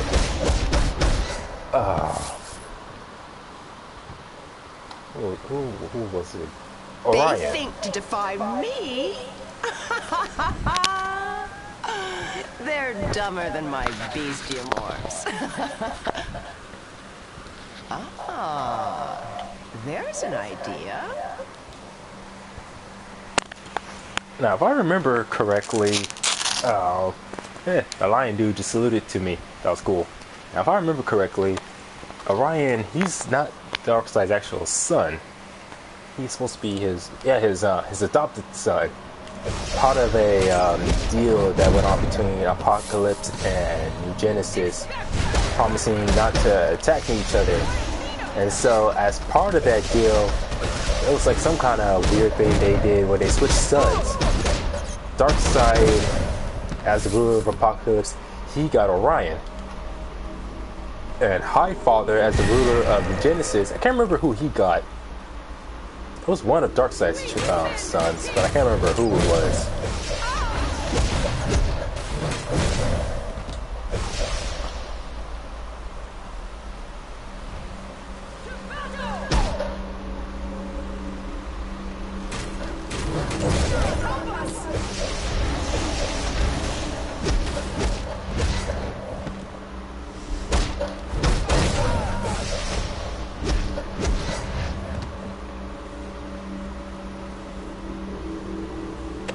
Metropolis Museum, researcher's log. The metalwork on these gauntlets is extraordinary.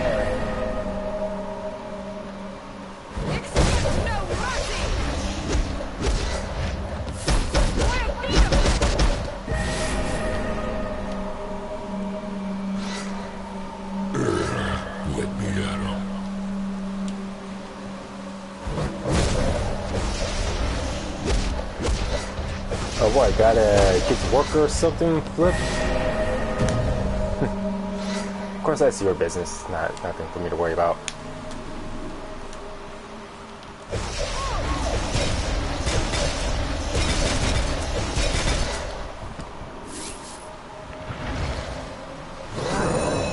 Let me at him! Let me at him.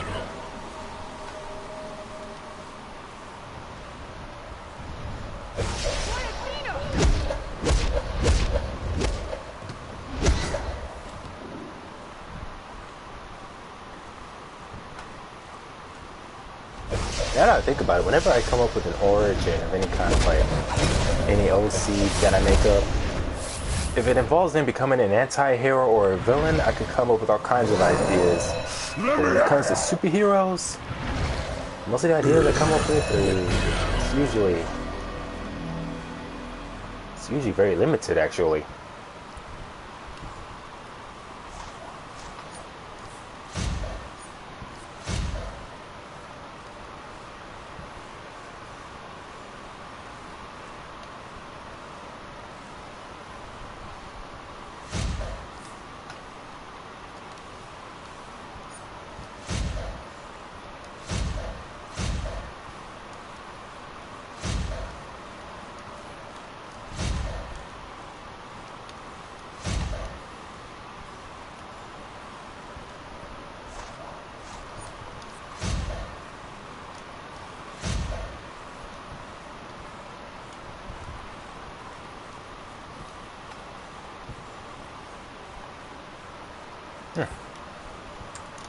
Come on.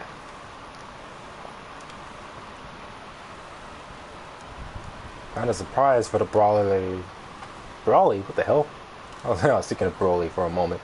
But anyways, as far as the brawling weapons, I wouldn't be surprised if it turns out they actually have some weapons on here that gives you hooks. A pair of hooks for hands. Like Candyman. Or maybe some weapons where it's like multiple swords instead. Like, what was it? Tommy? No, not Tommy. Edward. Edward Scissorhands.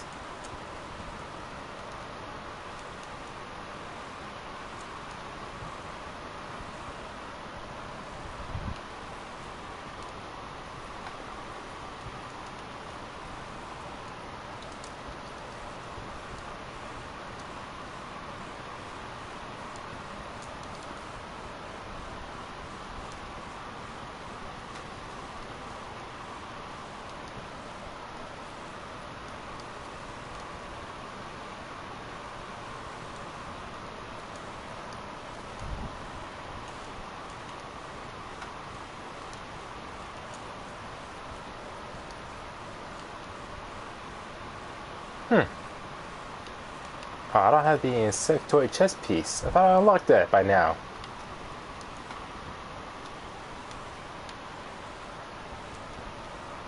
Well, I know what the next piece I'm going to focus on getting next will be. So, let's see, new Genesis chest.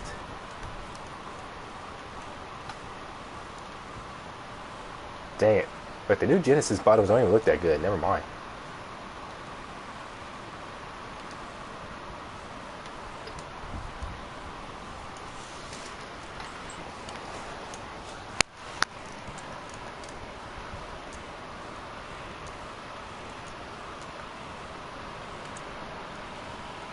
Whew. Retro tech.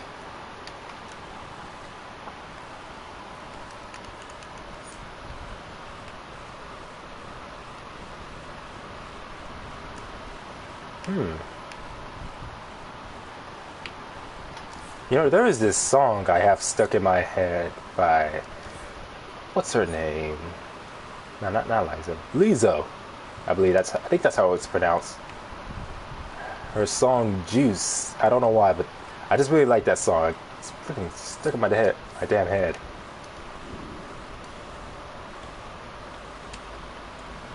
I remember I listened to it earlier today and I can't get the song out of my damn head. I'm gonna see if I can find it on Spotify. I hope I can find it on Spotify. It's a really good song.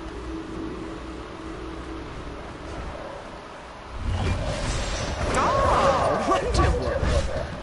Come to your senses? Ready to bow to me at last?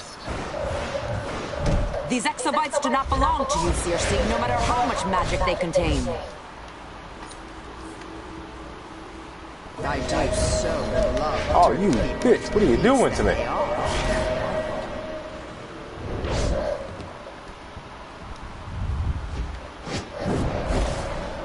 I really hate the fact that she just does this automatically. Quickly, move the exobytes to the portal.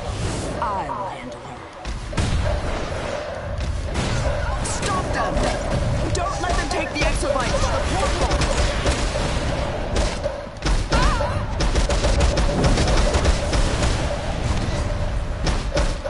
Stop them!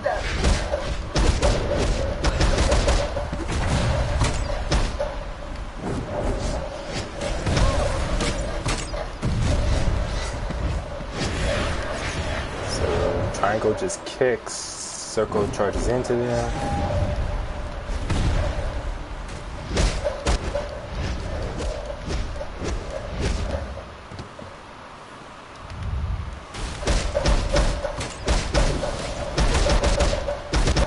Seriously, it'd be nice if we keep this all in one place.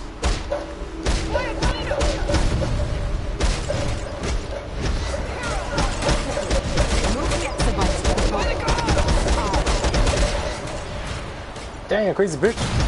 Wonder Woman must not reclaim the exobytes.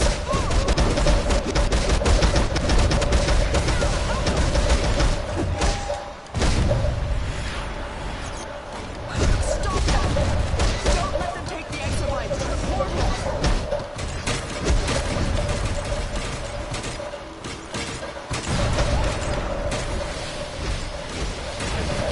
You will not win this dance, Circe.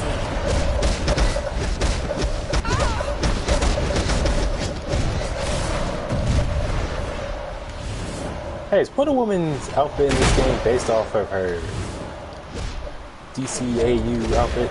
Kind of looks like it. No, not DCAU, DCE Extended Universe. Yeah. Just kick this bitch halfway across the damn room. That's awesome.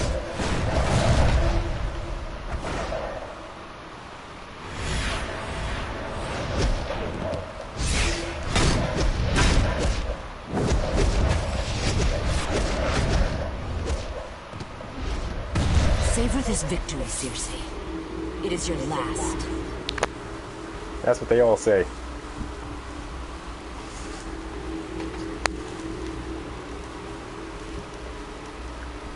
Metropolis Museum, researcher's log. This helm is beautifully gilded, yet quite formidable. Which one has more value? Oh, this one has more cash value. Sweet. Sell it. Excuse me. So, can I be turned back into my regular elemental self? Turn me back.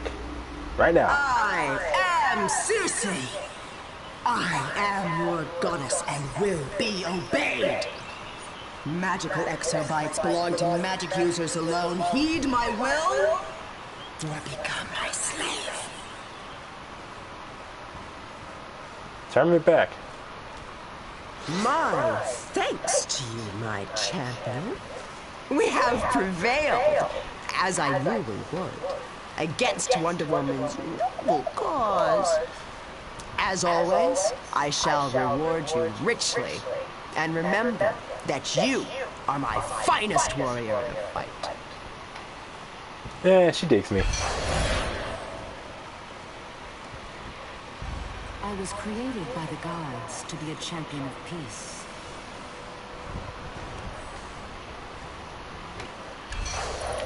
Saying about you, Wonder Woman.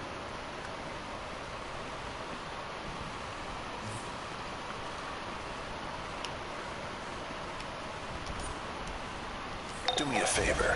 Next time you talk to Circe, casually mention that technology is a kind of magic, will you? Because there are plenty of jobs calling your name. Yeah, it's great. The next time she turns me into an animal, I want her to turn me into a monkey. Gorilla Grodd. That is one angry gorilla. He recently tried to invade the Metropolis waterfront and lost all his devolution tech to the Flash and Star Labs. Lex Luthor suggested you could get it back. If you feel like going ape, check in with General Grosha in the Midtown nightclub.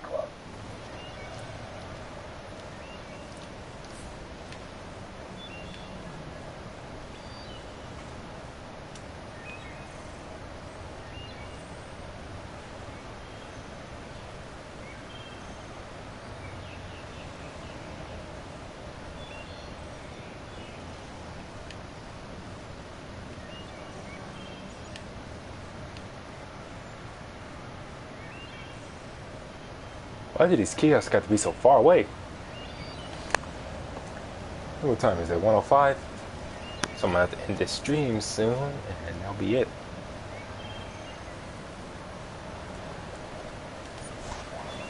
Man, what if I should put some wings on her?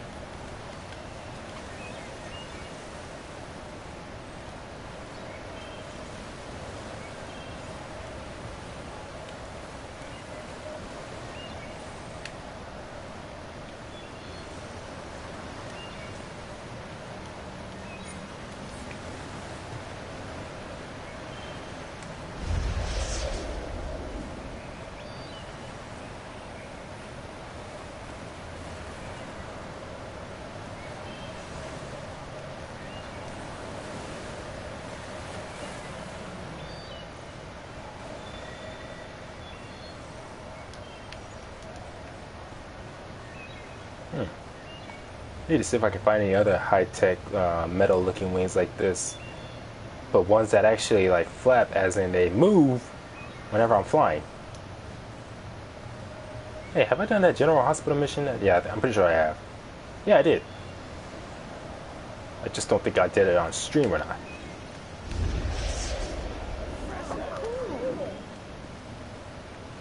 Your villainy comes to an end today, punk. Okay, so not so cool after all. What kind of cheap heroes are they getting around here? Titanic Trenton. The unmistakable outline of the Metropolis Metrodome is visible from all over Little Bohemia.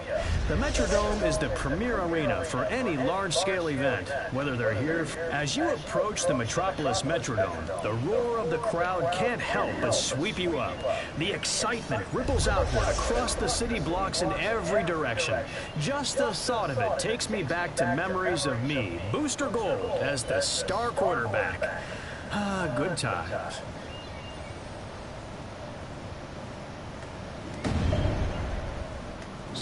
The Metrodome is not limited to football. It is also the home of the Metropolis baseball team and any other large event, such as concerts or demolition derbies. Though I'm not really sure why anyone would pay to see a demolition derby when you can watch cars get smashed for free as heroes and villains do battle on the street.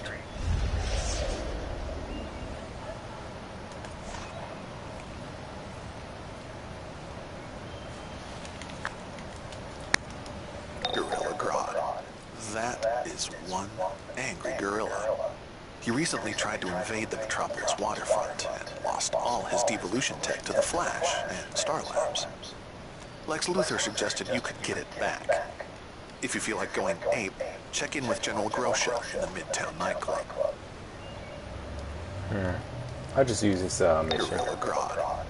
And I'm getting sick of having to constantly hear this guy. He recently tried to invade the Metropolis waterfront and lost all his devolution tech to the Flash and Star Labs. Tragic. Lex Luthor suggested you could get it back. If you feel like going ape, check in with General Grosha in the Midtown nightclub.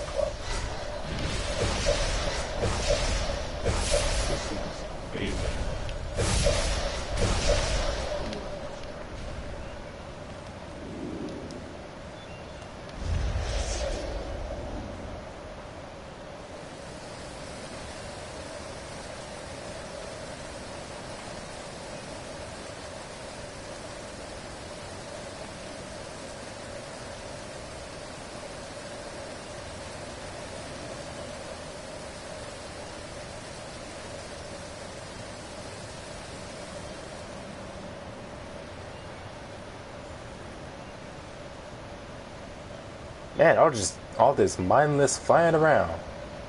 Hey, what are the Swamp Things in this game? Like, what are the odds of me running into him? And I mean actually running into him, not people just randomly creating characters that look like him. Like I've seen that once so far. Someone whose character just happened to look a lot like Swamp Thing. It wasn't bad, honestly.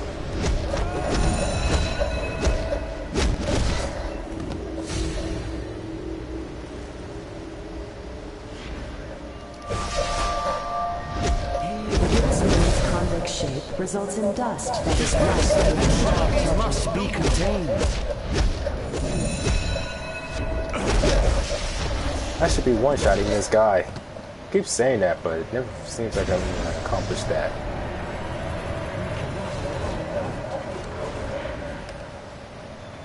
Let's be around here.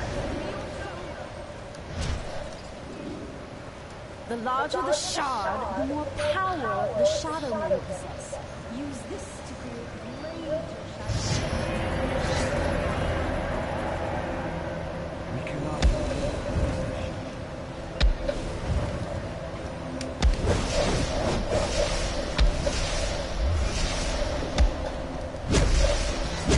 You should have done that.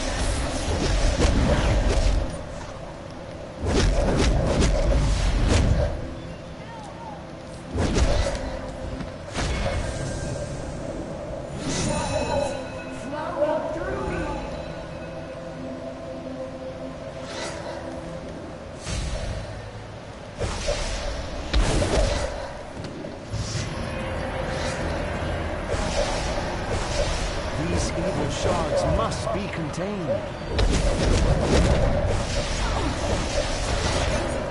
Building up inside of me.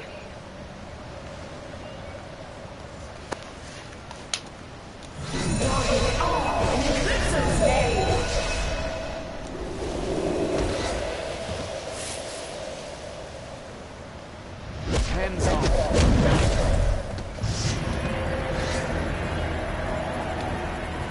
We cannot allow another to be eclipsed.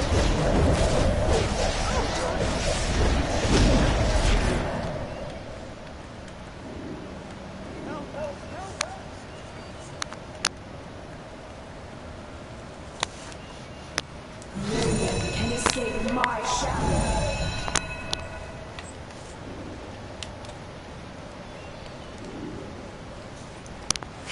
The shadows flowing through me. Be contained.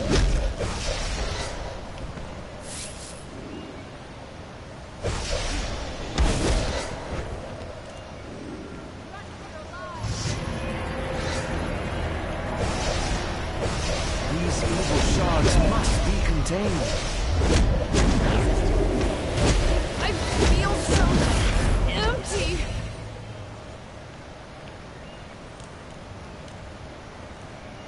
Darken it all in Eclipso's name. Whew. It's too bad as far as like design wise. From what I've seen Eclipso, at least in this game, Eclipso in this game just looks like Green Goblin if he had blue skin and a purple he has a purple costume in Marvel. But anyways, it looks like the Green Goblin if he was blue instead of green. That's what he looks like to me. So definitely not very impressive.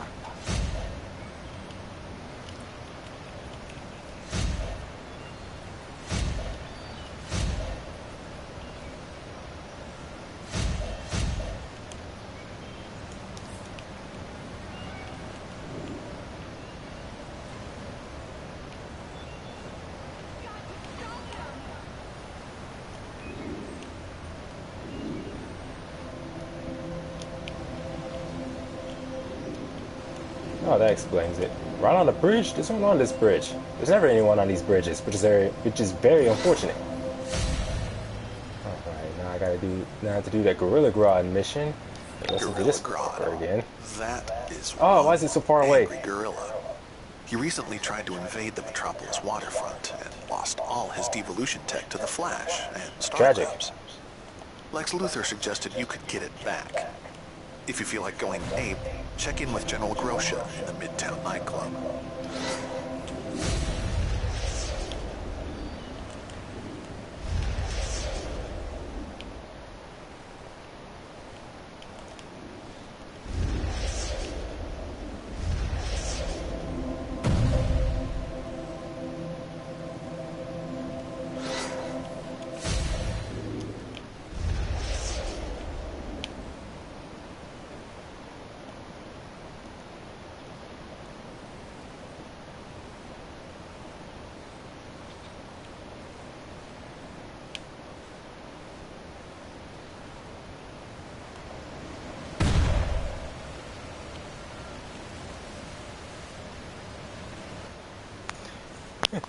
That Dr. Coldheart right there had a pretty cool outfit.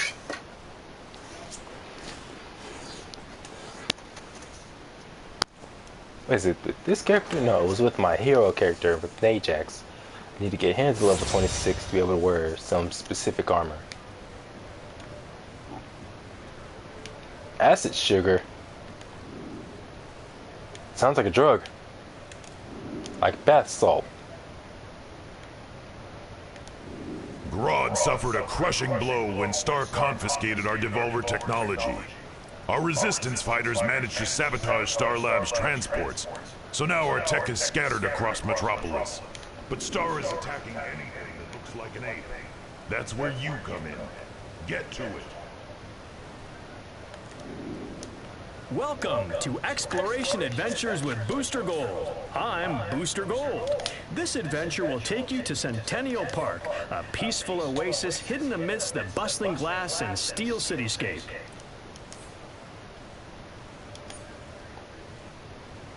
Oh, I'm at the wrong nightclub for this one.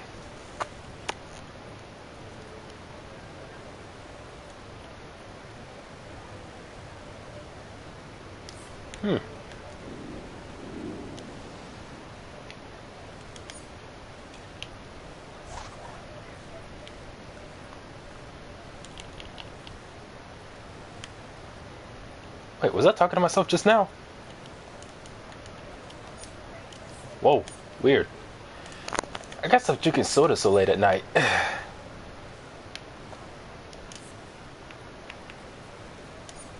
course, I don't know if that's the soda itself or there's just something wrong with me. I don't know, something's going on. I think it's just the fact that it's getting late, so maybe it's just me being tired.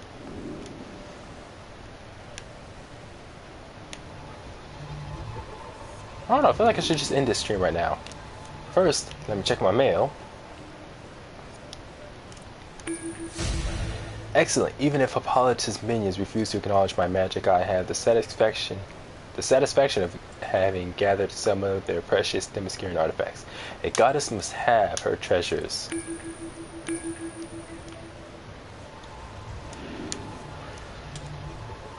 Is Cersei truly a goddess, or has she just obtained so much power she sees herself as one?